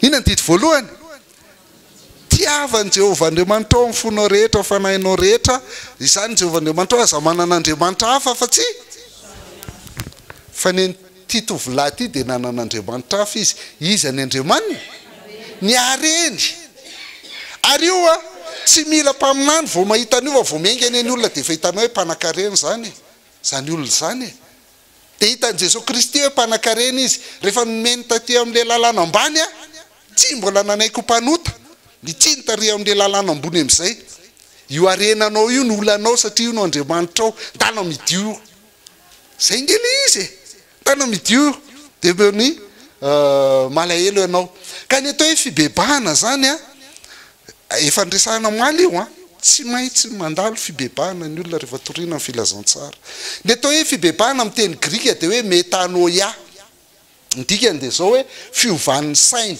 meta miova noia saina io sainao mihitsy miova ny atao hoe fibebahana dia miova mihitsy le sainao raha misy zavatra anankiray tianao taloha dia mila elanao iny fa tsy lonao Andriamanitra zay ny atao hoe fibebahana mila ialanao iny ny Filipianina 4:7 ohatra dia ahitantsika amin'ny Paoly zay nanana zavatra be azony reharehana hoe za ozy izy dia Hebreo avy amin'ny Hebreo avy amin'ny taranaky Benjamina raha araka ny lalàna dia fariseo raha araka ny zotopo dia nanenjika ny fiangonana raha araka ny tena afaka ireharehana mihitsy hoe tsisy olon'Andriamanitra ohatran'izany zany Paoly zany tsy nanatsiny raha araka ny lalàna fa tena olona zay nireharehan'ny olona tamin'izany fotoana zany fa hoana ozy izy Paoly eo amin'ny 9:9 ataoko fantiatoka avokoa ny zavatra rehetra noho ny foaran'ny hatsaran'ny fahalalana ny Kristy ka ataoko taimboraka ireny mba azahoako any Kristy zany ny atao hoe fibebahana zay zavatra rehetra mety azonao ifikirana satria tsara indrindra tany aminao dia arinao ataonao fatiantoka ataonao taimboraka fa solonao an'izy any Kristy mba azahoako any Kristy zany ny atao hoe fibebahana noho izany ny olona rehetra dia mila n'izay mibebak'izay na inona indraindray nge ka mety io fivavahanao io no mila hibebahanao fa io ny fikiranao hatramin'ny dadabe anay nefa ohatra zao ahoana no mbola asainao mandray an'izany Jesosy zany indray azonareo non ilelana mila elany zany dia soloana Jesosy Kristy mety mifirazana anao zay dia andriana ambonin'ny olona andriana ny zao rehetra fa ino manakana anao tsy hanantona an'Andriamanitra manakana an'le olona moa zany tena tiantsika resahana eto le olona hotoriana fa tsy maintsy maingy amintsika aloha mety fahaizanao za dia efa manana diplôma amin'ny baccalauréat indray doctorat zao zany tsisy elako an'izany Jesosy Kristy zany natao hoe fibebahana dia ny fialanao amin'iny zavatra ifikiranao iny dia mipetraka amin'izay izy avy eo mety fitsangatsangana mety toka mety sigara mety inona zavatra rehetrarehetra ifikiran'ny olona tsy maintsy elana io dia ty zany ny tovolahy ty dia ny harenany dia zay no nitenenana azy hoe amidio fa tsy hoe akory ny olona rehetra mibebaka dia tsy maintsy varotra amin'ny fananany daholy fa raha io no Andriamanitra ao dia tsy maintsy elanao io azitsika fa tsy voatery io ny Andriamanitra ny olona fa samy manana ny azy ka zay zany mifanohatra amin'le mandray an'i Jesosy ny mandray an'i Jesosy tazomiany io fa ampio Jesosy fotsiny ao grave zany tsy zany ny fitoriana filazantsara fitoriana filazantsara dia tsy maintsy amidinao aloha io zay ianao vao mahazo dia ny fitoriana voalohany nataon'i Jesosy Kristy efa mety efa hitantsika ty maly dia vao nanomboka ny tory mihitsy izy eo amin'ny marika toko voalohany 5:15 dia inona lazainy efa tonga amin'ny fotoana ka efa kaiky ny fanjakan'Andriamanitra mibebay ianareo ka mino ny filazantsara ny tory fibebahana izy fa zao adinontsika ilay fibebahana fa ampiana Jesosy fotsiny fiainana dia ny fahotana mbola eny ihany fa ampiana Jesosy fotsiny tena fitiavana io Andriamanitra io fa masina koa io tsy tia fahotana ny toritenin'ny Petera voalohany vao nandray ny fanahy masiny Petera amin'ny asan'ny apôstôly toko 2 tamin'ny Pentekoty dia ahoana ozy izy mibebary ao ka samy atao batisy ianareo rehetra mba azo famelana ny elokareo fitoriana ny fibebahana zany ny asan'ny mpitory filazantsara dia tsy maintsy mitory fibebahana fa tsy hoe ampiana Jesosy fotsiny ampiana Jesosy fotsiny fa fitiavan'Andriamanitra fa masina koa izy ny toriteny farany nataon'i Jesosy Kristy raha naniraka ny mpianana izy niraka lehibe nyresahan'ny Luka Matthieu nyresantsika maly hoe mandehana ataovy mpianatra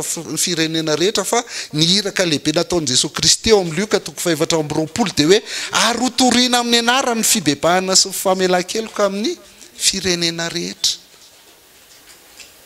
dia ny toriteny nataon'i Paoly ihany koa tao amin'ny Areopago tao Atène asan'ny apôstôly toko 7:17 ary Andriamanitra ny tsy jery ny andro tsy fahalalana fa ankehitriny izy mandidiny olona rehetra amin'izao tontolo izao anina hibebaka ka tena ilaina ny fitoriana ny fibebahana tsy maintsy miala amin'izay zavatra ny fikiran'le olona dia zay izy zay vao afaka manolo an'iny an'Andriamanitra fa tsy hoe ampiana Jesosy fotsiny ny tsy ampy eo aminy dia izay le rakitra ny an-danitra zay rehefa manana an Jesosy Kristy ianao avelanao le rakitra ety an-tany dia mahazo eto ara fitiantsika izy dia anao paozintsika dia manogotentsika dia toizantsika izy rehefa avy eo zao ny tanjona amin'ny fitoriana ny filazantsara mahatsara an'le filazantsara mahafaly an'le vaovao mahafaly dia ny famelan-keloka tsy mahazo famelan-keloka le olona raha tsy mibebaka zay ny dikan'io tsy mahazo famelan-keloka le olona raha tsy mibebaka dia mitoytsika tsy mibebaka le olona raha tsy mahita ny fahamasinan'Andriamanitra tahaka ny nataon'i Isaia zay le nataontsika teo tsy mibebaka le olona raha tsy mahita ny fahamasinan'Andriamanitra tsy mahita ny fahamasinan'Andriamanitra le olona raha tsy ampitahainao amin'ny lalàn'Andriamanitra satria zao izy tsy mahita serafima tsony misy elatra enina ny rona ny dina ny rona na rona ny tava ny rona na rona ny tongony dia miantso hoe masina Jehovah tompony maro fa le lalàna io no ahafahanao mahita hoe masina Andriamanitra tanteraka izy tonga lafatra izy dia zay ny antony resantsika ny lalàn'Andriamanitra zay ny antony resantsika fahamasinan'Andriamanitra mba tonga le olona hibebaka dia azo famelan-keloka tsy mahita ny lalàn'Andriamanitra ny olona dia zay no mitondra anazy mahita ny faharatsian'ny fahotany avy amin'ny lalàn'Andriamanitra tsy maintsy mahita izy hoe ratsy ny fahotany ary mpanoty izy sy Andriamanitra dia mpanota izy eo anatrehan'Andriamanitra lalàn'Andriamanitra no afahany mahita an'izay faratsin'ny fahotany izay. Misy zazakely anankiray milalao antsy ao a olana be ny antsy izy satria mety an'ina izy mety aratra izy milalao antsy ary le zazakely inona ny ataonao hosotominao aminy ve ny antsy iny loza satria raha fa sotominao iny tsy omeny anao dia vao maika izy aratra ao inona ny ataonao azy angatahanao ve iny hoe meo aty ny antsy iny meny anao ve iny tsy meny anao zany iny inona ny atao zao raha ohatra izy ka tia chocolat na tia bonbon dia meo chocolat izy na meo bonbon fa arina ohatrany tsy teo iny antsy iny marina zasa tsy marina dia ohatr'izay koa ny atao hoe finoana sy fibebahana. Tenenao fotsiny le olona hoe aza atao ka izy tsy manana ininina fa tsy io ianteherana koa ny razany ny avany reo ny anteherany manjary ariny ny avany izy raha vao tsy manao an'izany tsy ahoana ny anala tsy alana iny fa raha manana an Jesosy Kristy izy dia manana hoe kaikay misy ray aman-dreny lehibe lavitra noho ireo ary mahery lavitra noho ireo fa reo fa maty avelany ho azy iny fantany tsara le izy fatany fa hafa ny mahafantatra fa hafa ny mino e hafa le teny efa any aminao le izy hafany hoe meko bonbon ianao raha fa kapitso ry zaza fa eto aty ny antsy iny ok mena bonbon suira fa azo bonbon fa tsy meko ny antsy e satria tia ny kilalaoako androany azonao zay le izy dia hiditra amin'ity amin'izay ary tsika izao rehefa avy ny tena izy teo hoe fibebahana hoe miala amin'le ratsy dia soloina le izy avy anaraka tsy maintsy mandeha izy anankiroa reo ny fibebahana sy ny finoana zany dia zavatra tsy mety misaraka mihitsy miaraka foana ny fibebahana sy ny finoana. Ny fibebahana dia fialana amin'ny ratsy haitsika tsara iny kanefa ny araka ny lazaiko teo hoe tsy mety ny tenenanao amin'ny olona hoe esory ny akanjo malotonao dia tapitra na ny fibebahana dia fiovan'ny saina zany hoe asorinao le zavatra niraikitra tao amin'ny sainy tao taloha tsy hoanao iny niraikitra tao amin'ny saina iny tsy mety iny tsy azo foanana ny saina fa mila finoana. Dia tia ny lazaiko anareo raha vao fibebahana fotsiny resahanareo fa tsisy finoana hoe aza manao an'izao tsy mety zao ratsy zao dia moralina le izy ary ity le zavatra hitranga amin'ny fiainan'ny olona io tia ny hitranga amin'ny fiainan'ny olona io.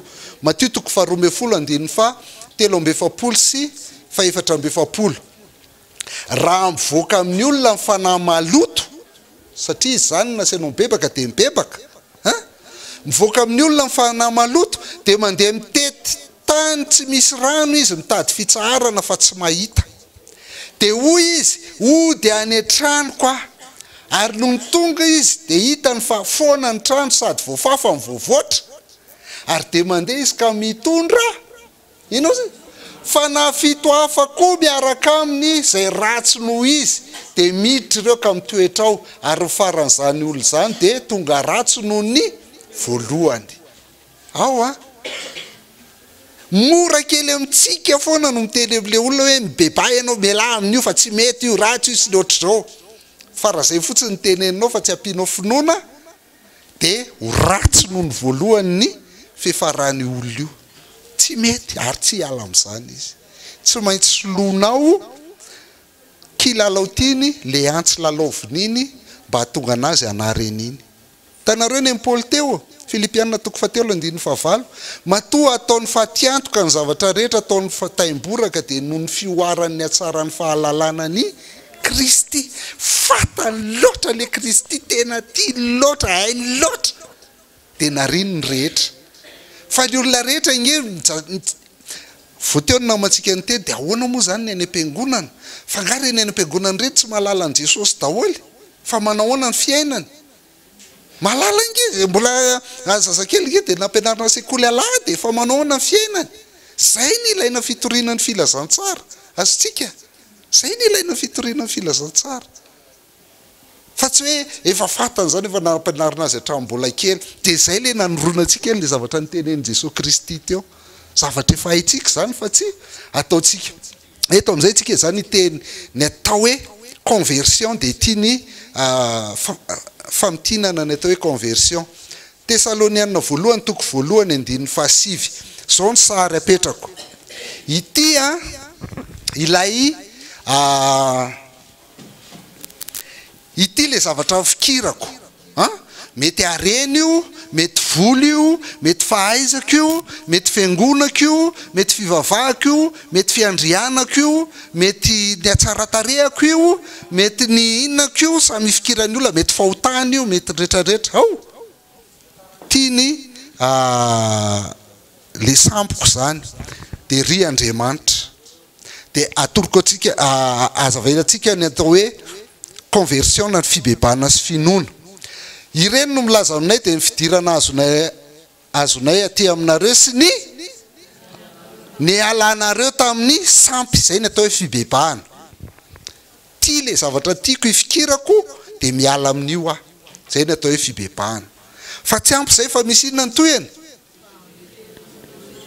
iverenana amin'Andriamanitra mba jereo miverina foana mba hanompo an'Andriamanitra velona sy marina tsy mety zany raha miala ato de mitodika aty na miala ato de mitodika ary fa ahoana no izy miala misampy de miverina amin'Andriamanitra miala misampy no atao hoe fibebahana de miverina amin'Andriamanitra ny atao hoe finoana zay tsy maintsy miaraka izy anankiroa fa tsy mety fotsiny raha voaty de ianao mieritreritra hoe fa aina ngefa tokony ho ary izy tenen'i Jesosy Kristy avy anaraka tsy mety fotsiny hoe ndana midio fanananao de meo mahantra de avelaonao 400 any avdio fanananao meo mahantra fa avy anaraka rehefa avy eo zay le izy ary manaraka an Jesosy Kristy ny manaraka an Jesosy Kristy de ny ambola reo izy manana davaka isitrihan'ny fanjanak'olona tsy manana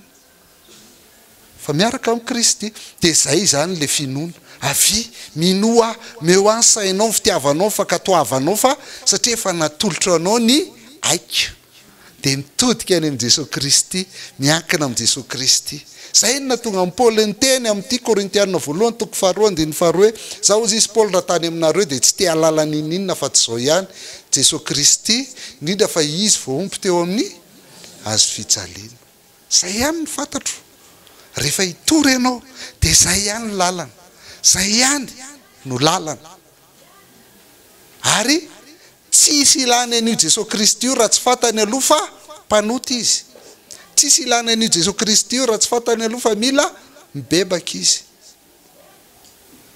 de zay le antony le rehetrarehetra teo aloha zany fanomanana atongavana amin'ity finoana an'Andriamanitra ity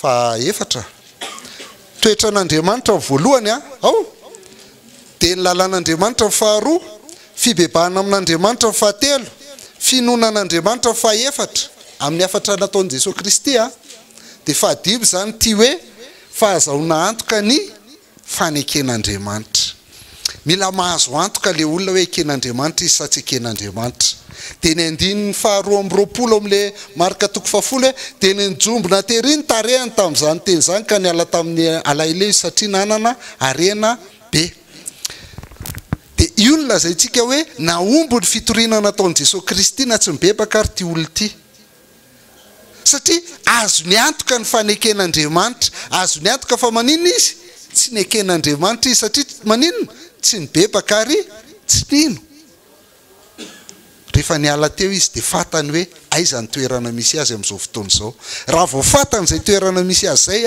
de mahomby zay ny fitoriana ataonao fa tsy ianao no manova olona tsy ianao no manova olona veritsika efa nitenenina izy ny toetra an'Andriamanitra tsara fa ozy izy hoe non za koa mbo tsara tenenina izy ny lalàn'Andriamanitra de ozy izy hoe fa vitako zany hatramin'ny fahakeloko nitenenina izy hoe ny fibebahana milelanao reo fa lay didy voalohany mihitsy tsy tanteraka hoe tiavan'i Jehovah Andriamanitra ao fonao rehetra mifanahinao rehetra ny herinao rehetra tsy netiny ala izy tenenina izy hoe avy anaraka tsy netina anaraka izy dia fatany tsara rehefa niala teo tamin'ny alahelo izy niala satria maninona tsy foiny ny arenany tsy foiny fa fatany tokony atao tsy hitantsika tsony ny tantaran'io fa possible io olona io tateoriana mety mibebaka ao satria fa fatany tsara ny toerana misy azy zay lazaiko hoe tsy mahomby zany ny asanao aza terena le olona ibebaka dia zay ianao vao hoe nahomby ny asanao fa atao fatany tsara azo ny antoka ny faneken'Andriamanitra azy io nen Jesosy Kristy zany tsy nampianatra mihitsy izy hoe ahoana fa tonga dia le olona mahafantatra hoe voavonjy izy sa tsy voavonjy dia tamin'ny alahelo izy ny ala teo satria fantany hoe tsy izy fa le tsika ny appel dia io le fa lazaiko teo hoe terenao le olona ampitahorinao le olona ampanantenanao tsy izy le olona satria ny tanjonao hitsangana le olona amin'ny fotoana hitorianao ny filazantsara dia faly be anao fa be dia be nitsangana verinany ianao avy eo manao suivi afaka 3 volana nakaiza daholo le olona nitorianao teo tsy izy na ray aza na roa raha ataontsika hoe nisy anankiroa teo nefa natsanganao teo be dehibe dia ozy izy ny Jeremia 9:17 sy 14 tandremo ange mba tsy hanao an'ity tsika Jeremia 9:17 sy 14 hoe na ny mpaminany na mpisorona dia samy mamitaka avokoa fa maninona mamitaka ny mpaminany sy ny mpisorona tamin'ny nanaovany hoe fiadanana ka tsy misy fiadanana tsinona azonareo dikany atao hoe fiadanana dia zao hoe tafahavana tamin'Andriamanitra ianao zanak'Andriamanitra ianao zao arabaina fa tonga zanak'Andriamanitra arabaina fa tafiditra fanjakany lanitra nefa le olona tsy tafiditra kortsinina azonareo dia maninona ozy izy le olona manao an'izany mamitaka aza fitahana ohatr' zany le olona ianao maika te azo trondro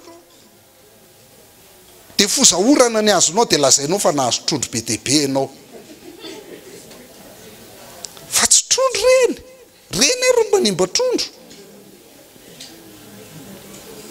dia aza fitahana ny olona alao ny tenin'Andriamanitra ny miasa ao anatiny ny tokony atao zany dia zao alao izy ody aloha andinika tsara hoe nanahoana ny fanapaha-keviny ny bebaka ve izy dia nino ve izy rehefa avy eo avy aloha izy andinika tsara dia alao ny fanamasina ny asa ao anatiny fa ianao tsy mahay mandresy lahatra n'iza ary tsy mahay manova olona tsy misy olombelona mahay manova olona fa alao asan'Andriamanitra zany Romanina 9:9 dia miteny hoe ny fanahy dia miara-milaza amin'ny fanahintsika zay kristianina fa zanak'Andriamanitra isika asan'ny fanahy masina no miteny azy hoe zanak'Andriamanitra izy fa tsy asanao satria tsy fantatrao zany tsy aza zovainy ty hoe na dia samy manomboka amin'ny fary ny anaranay mirahalahy dia tsy azo ovainy ty hoe faly dia miara-milaza amin'ny fanahintsika fa zanak'Andriamanitra tsika tsisy fantatry faly zany ny fanahy masina ihany no mahavita an'izany dia avy alao ny fanahy no hiasa fa ianao maka ny toerany dia milaza ianao fiadanana nefa tsisy fiadanana tsinona dia avy eo re olona avy eo rehefa torianao dia za efa zanak'Andriamanitra ka nefa ny zavatra ataony tsy bindrika ho an'ny zanak'Andriamanitra mihitsy zany ke mampahatra n'ity firenentsika ty rehefa lady feno ny fiangonana ary dia tenenina daholo reny tsika zanak'Andriamanitra rehetra zany dia ohatra zao fa ireny mameno fiangonana reny ihany mameno brao amin'ny kolokolo sy ninona rehetrarehetra dia mahantry tsika ninona ataotsika tsy tafavoaka mba tany Frantsa mba meny tompo fahafanana akany rehefa alahady andeha hiangona za rery mandeha rehefa ririnina moa amin'ity lanezy sy ninona dia anao rery mandeha onjonjonao tsisy lizaliza mihitsy mandeha miangona fa mandroso ny olona satria tsy manao kolikoly tsy manao inona fa miasa tsara tompoko mampandroso fa tsy mivavaka tezitra amboko amin'izany ray zao nareo zany no izy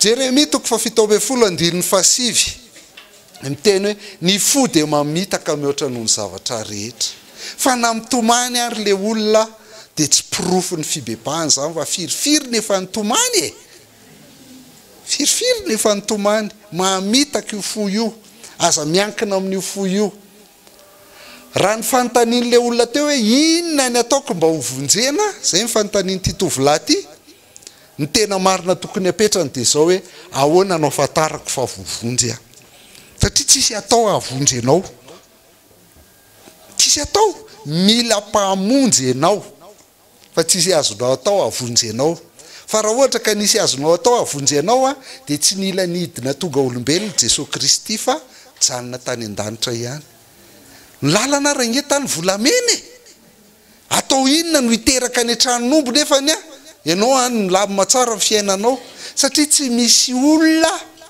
mahavita zavatra hatonga azo voavonjy mila mpahamonjy ny olona dia izay no nahatongavan'le mpamonjy tety ambonin'ny tany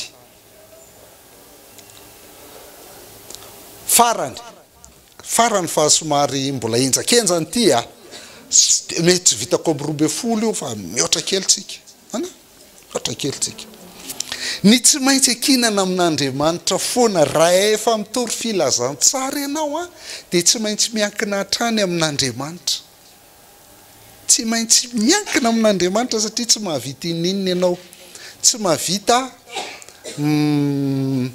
mahavita manova olona ianao manomboka amin'ny 7:20 izy dia zao ny zavatra nitranga nanontany Jesosy Kristy manahoana ny asarotry ny idirany matoky arena amin'ny fanjakan'Andriamanitra nataontsika karazana filma kely izy teo fa le teo moa zany indrendrentsika miakanakana mamaky dia somary sahirana fa jereo tsara ny teny izy manahoana ny asarotry ny idirany matoky arena amin'ny fanjakan'Andriamanitra dia tsisy namaly ny mpianatra mody fanina fotsiny izy nakara ny teny tompo ampianinasaina amin'izany enany tamin'ny fandroana izy anaka manahoana ny asarotry ny idirany manan-karena amin'ny fanjakan'Andriamanitra dia mbola mody fanina ihany izy rehetrarehetra teny fantelo Jesosy Kristy hoe moramora kokoa no idiran'ny rameva amin'ny vody fanjaitra noho ny idiran'ny manan-karena amin'ny fanjakan'Andriamanitra teo vao tonga saina izy dia ahoana ny teneniny teny tokana ny lazainy teo iza indray no azo vonjena rety mpianatra reto zany jereo fa intelo a mora mahazo zavatra rehefa azavaina ela be fantelo zay vao azo le tianambara fa le tsika rehefa fantelo mbola tsy azonareo ny tianambara dia ho azavaiko anareo ny tianambara moramora kokoa izy nidiran'ny rameva amin'ny vody fanjaitra inona ny atao hoe rameva dia inona ny atao hoe vody fanjaitra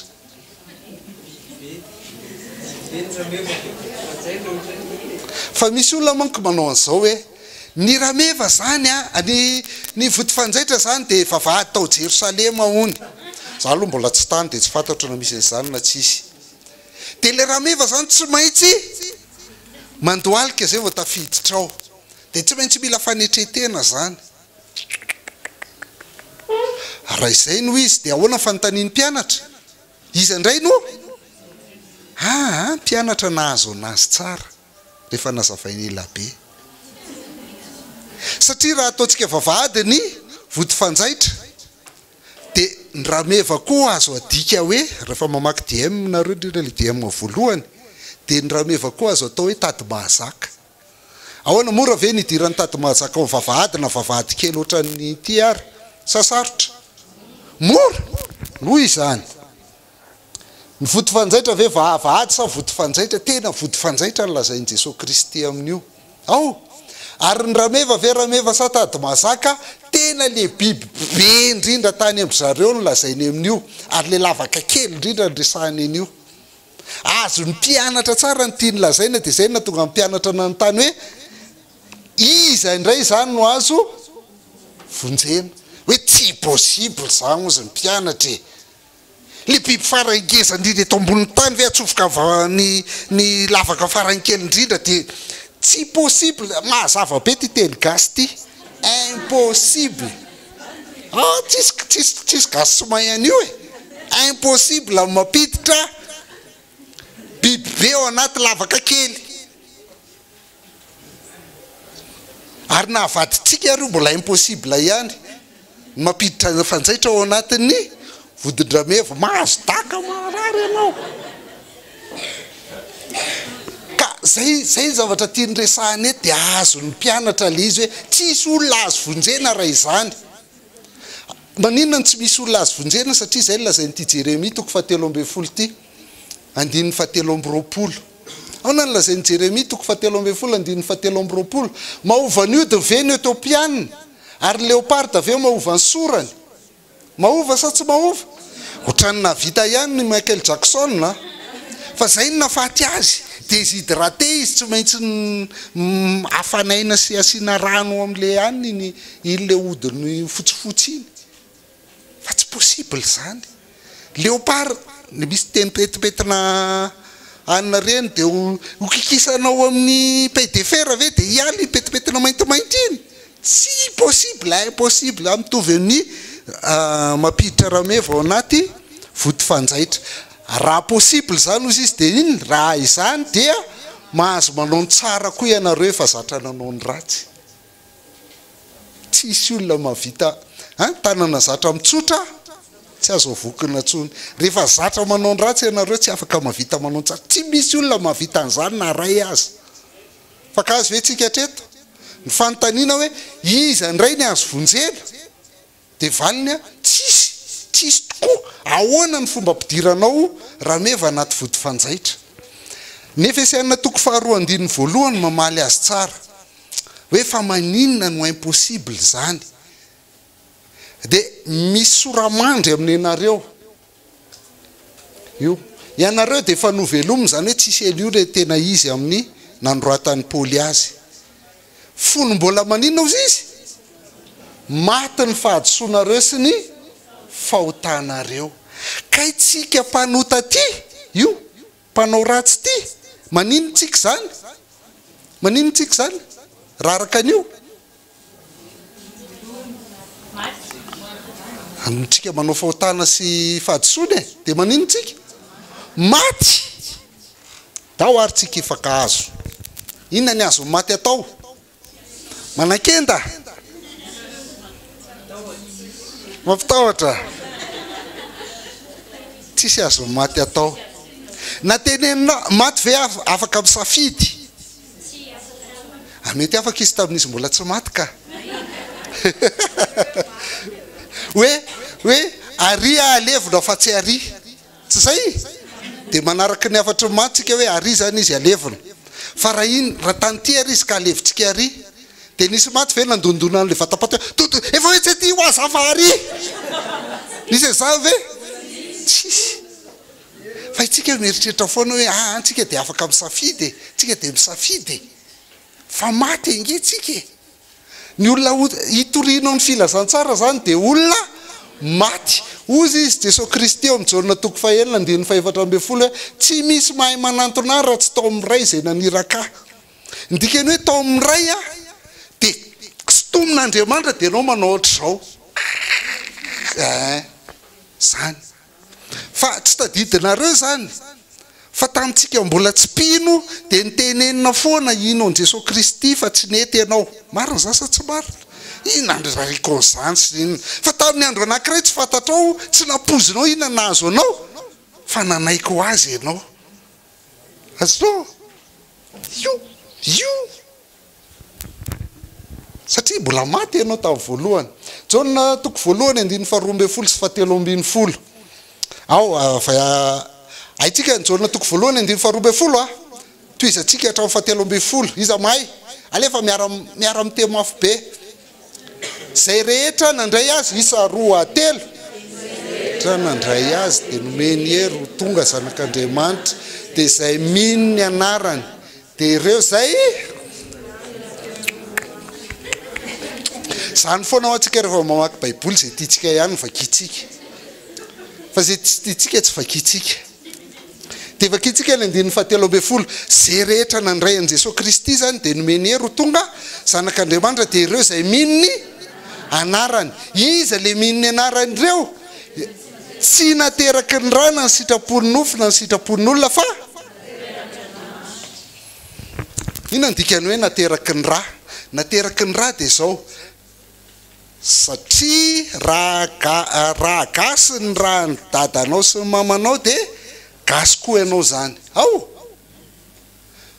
raha vazaha ny dadanao sy mamanao dia vazaha ianao raha gasy ny dadanao vazaha mamanao dia metisy ianao zany ady gasy ny vazaha ao fa tsy possible zay amin'ny zanak'Andriamanitra hoe zanak'Andriamanitra ny dadanao zanak'Andriamanitra mamanao dia zafikelyn'Andriamanitra ianao zany tsy manan-javokely Andriamanitra dika zany tsy izy ianao ao a zay le hoe tsy nateraky ny raha tsy miankina amin'ny dadanao sy mamanao io ny nateraky ny sitrapony nofo dia tsy miankina aminao io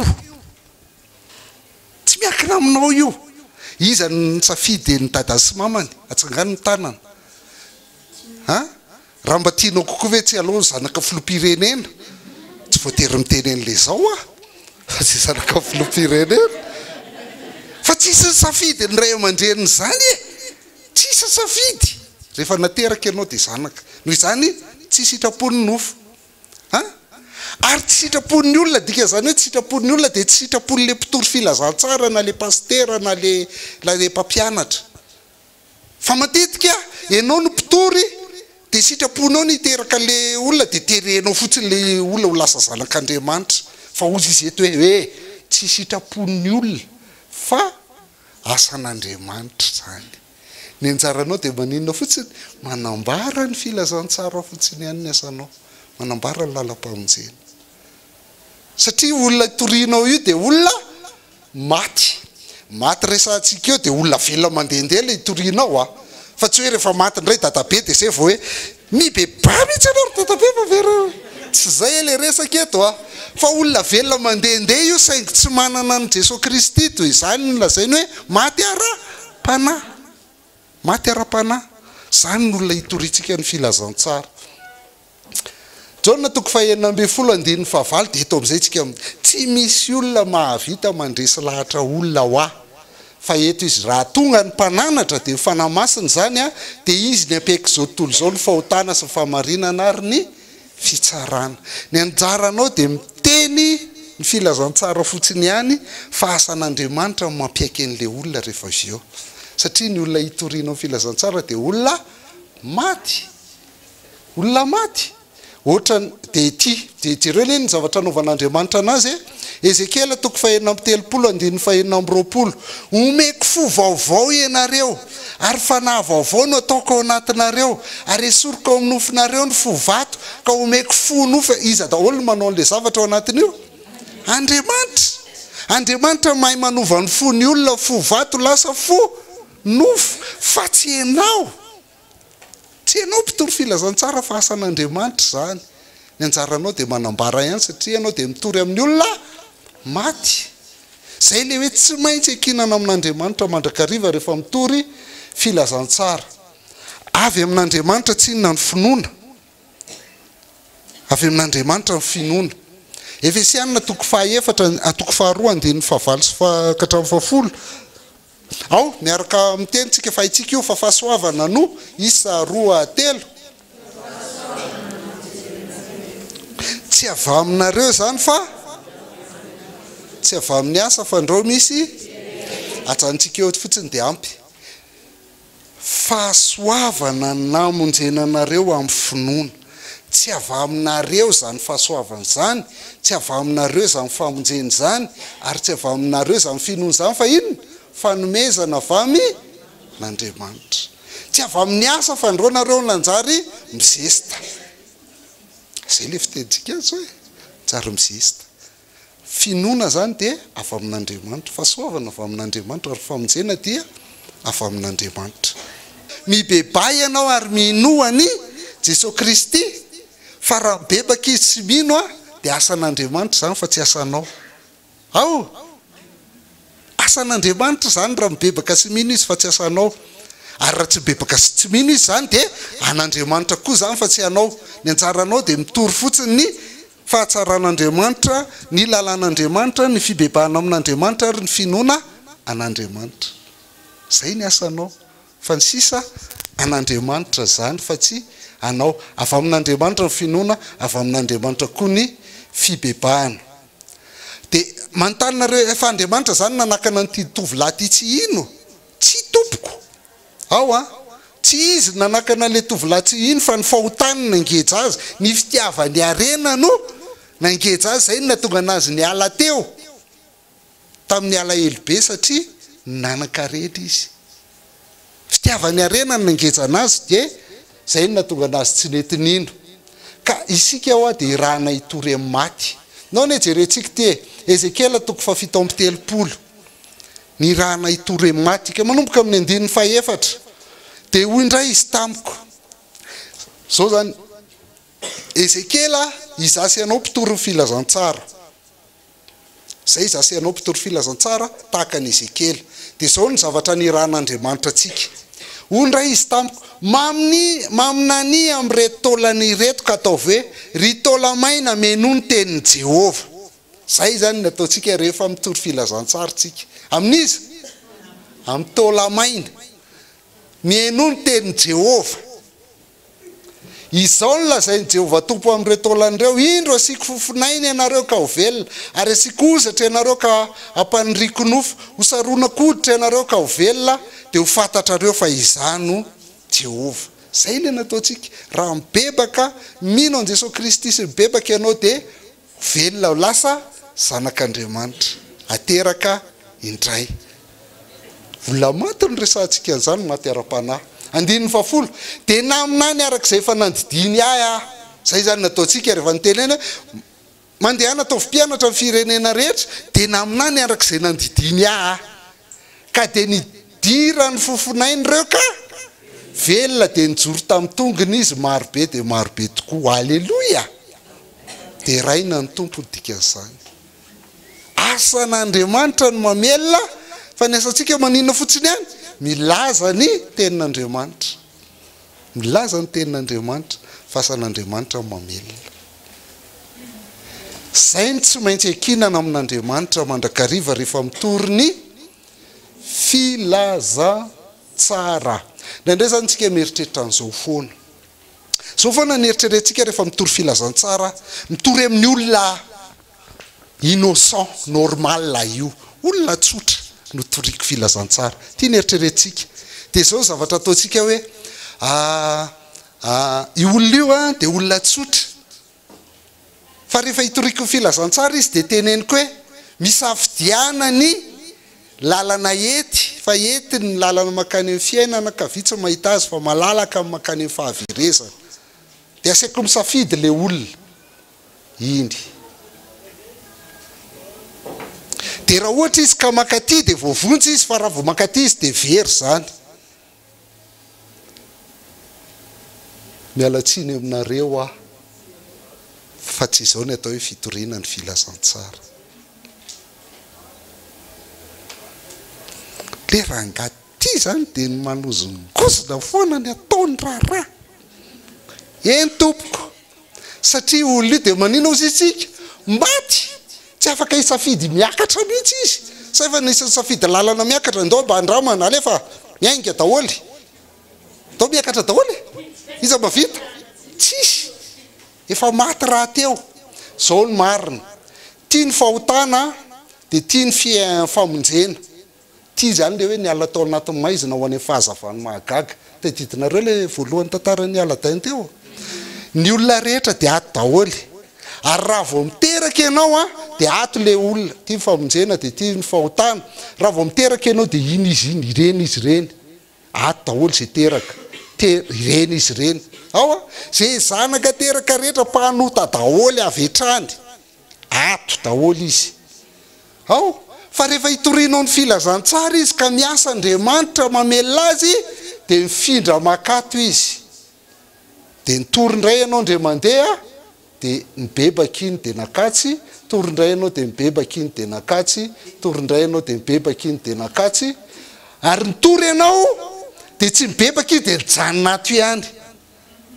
Efa mpanota raha teo. Fa tsy hoe lasa nidina tato izy. Ty zany tsy mety midina fa miakatra ihany mety. Zany ny fitoriana ny filazantsara io tompoko. olona maty nitoritsika fa Andriamanitra niteraka azy dia lasa teraka indray izy dia lasa zanak'Andriamanitra. Izany tsy maintsy hiankinana amin'Andriamanitra mandrakariva rehefa mitory filazantsara isika. Ny tokony atao zany dia ity mangataka anankiray farany tava farany dia tapitra alera tsara ihany. Timoty faharoa toko faharoa 2:4 ka hatramin'ny 5:20.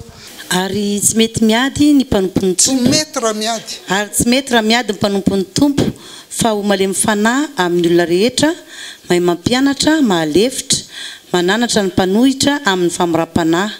Fa angamba Andriamanitra nome azy fibebahana, halalany tsara ny marina, ka ody ny sainy ho afaka ampifandriky ny devoly izay nanao azy sambobelona anao ny sitrapony.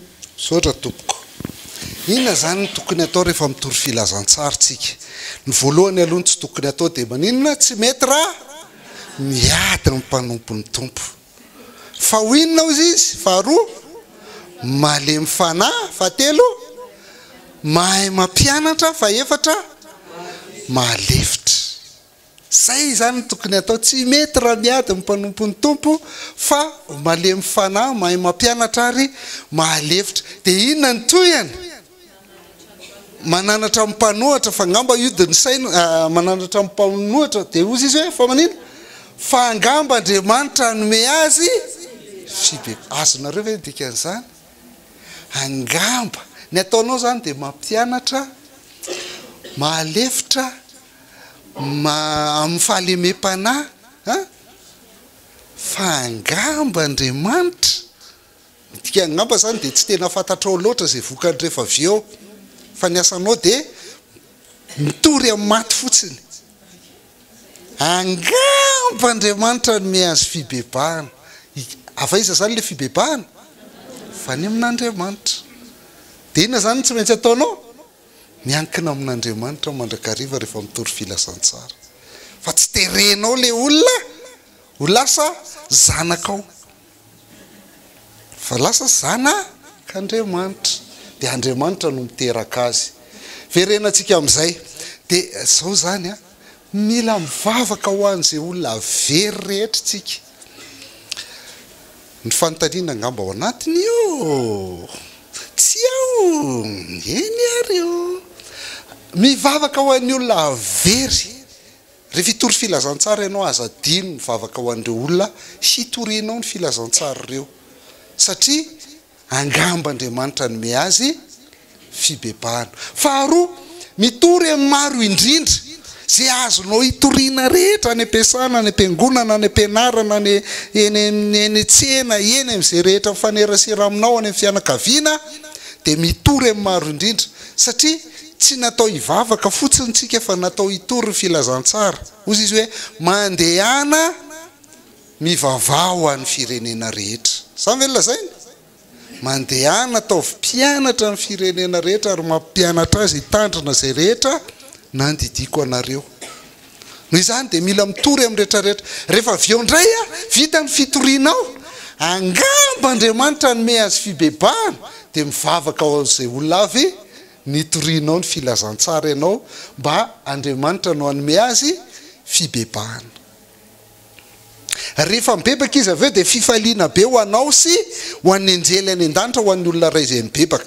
Ray ny teneniny fa tsy miteny izy hoe ho an'ny olona 100 mibebaka dia mizesy tiavy ianao, dia anontany io namanao hoe firy zay nefa nabebahanao.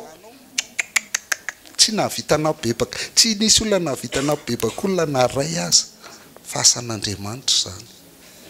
Ny anjaranao dia mitory amin'ny maty, olona mpanota sy manao fahadisoana. Ka mivavaka ho an'ny very dia mitory amin'izay maro indrindra, dia mivavaka ho an'izay avy nitoriana, dia miandry amin'izay ianao ny vokatra omen'Andriamanitra anao.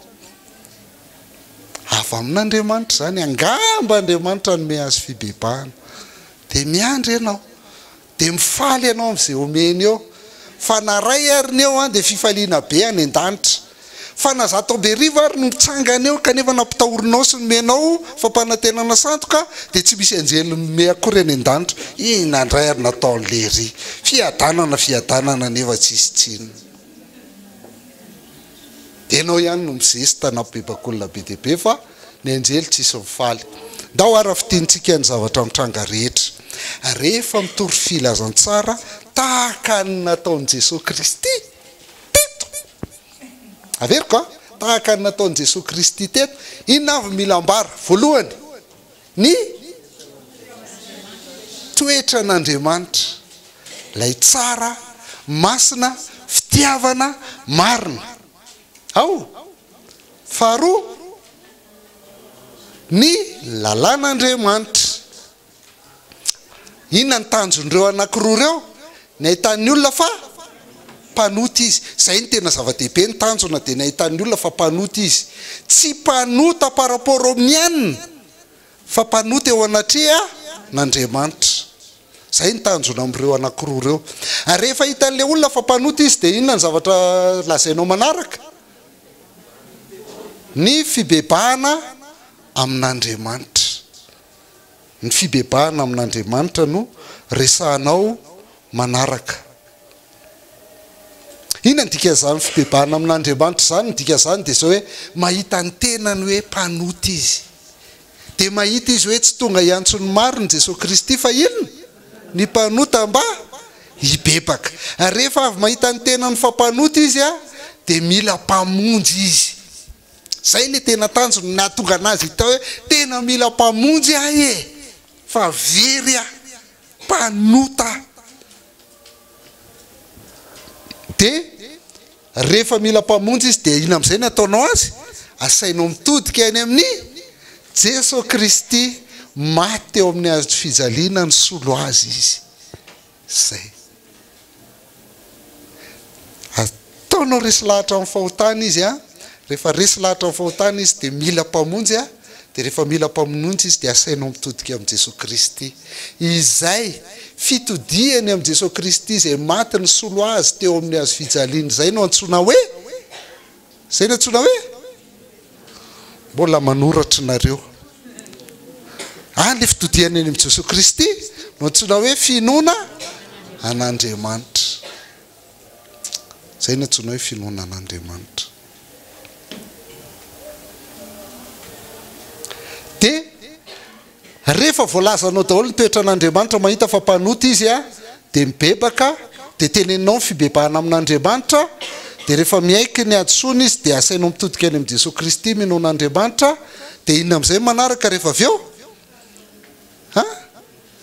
ny fahazona antoka ny faneken'Andriamanitra izy ny asainao mahafantatra hoe fatany tsara ve fa maty ho azy teo amin'ny hazo fijaliany Jesosy Kristy ka io ihany lalana mahavonjy azy fa tsy te handray an'io izy satria tsy te hiala amin'ny fahotany dia fatan'izay hoe aiza izy na fatany fa satria Jesosy Kristy maty ny solo azy teo amin'ny hazo fijaliana ka noho izany dia afohiny daholo ilay kilalao antsy izay nylalaoviny teo fa alao no mandray an'ilay chocolat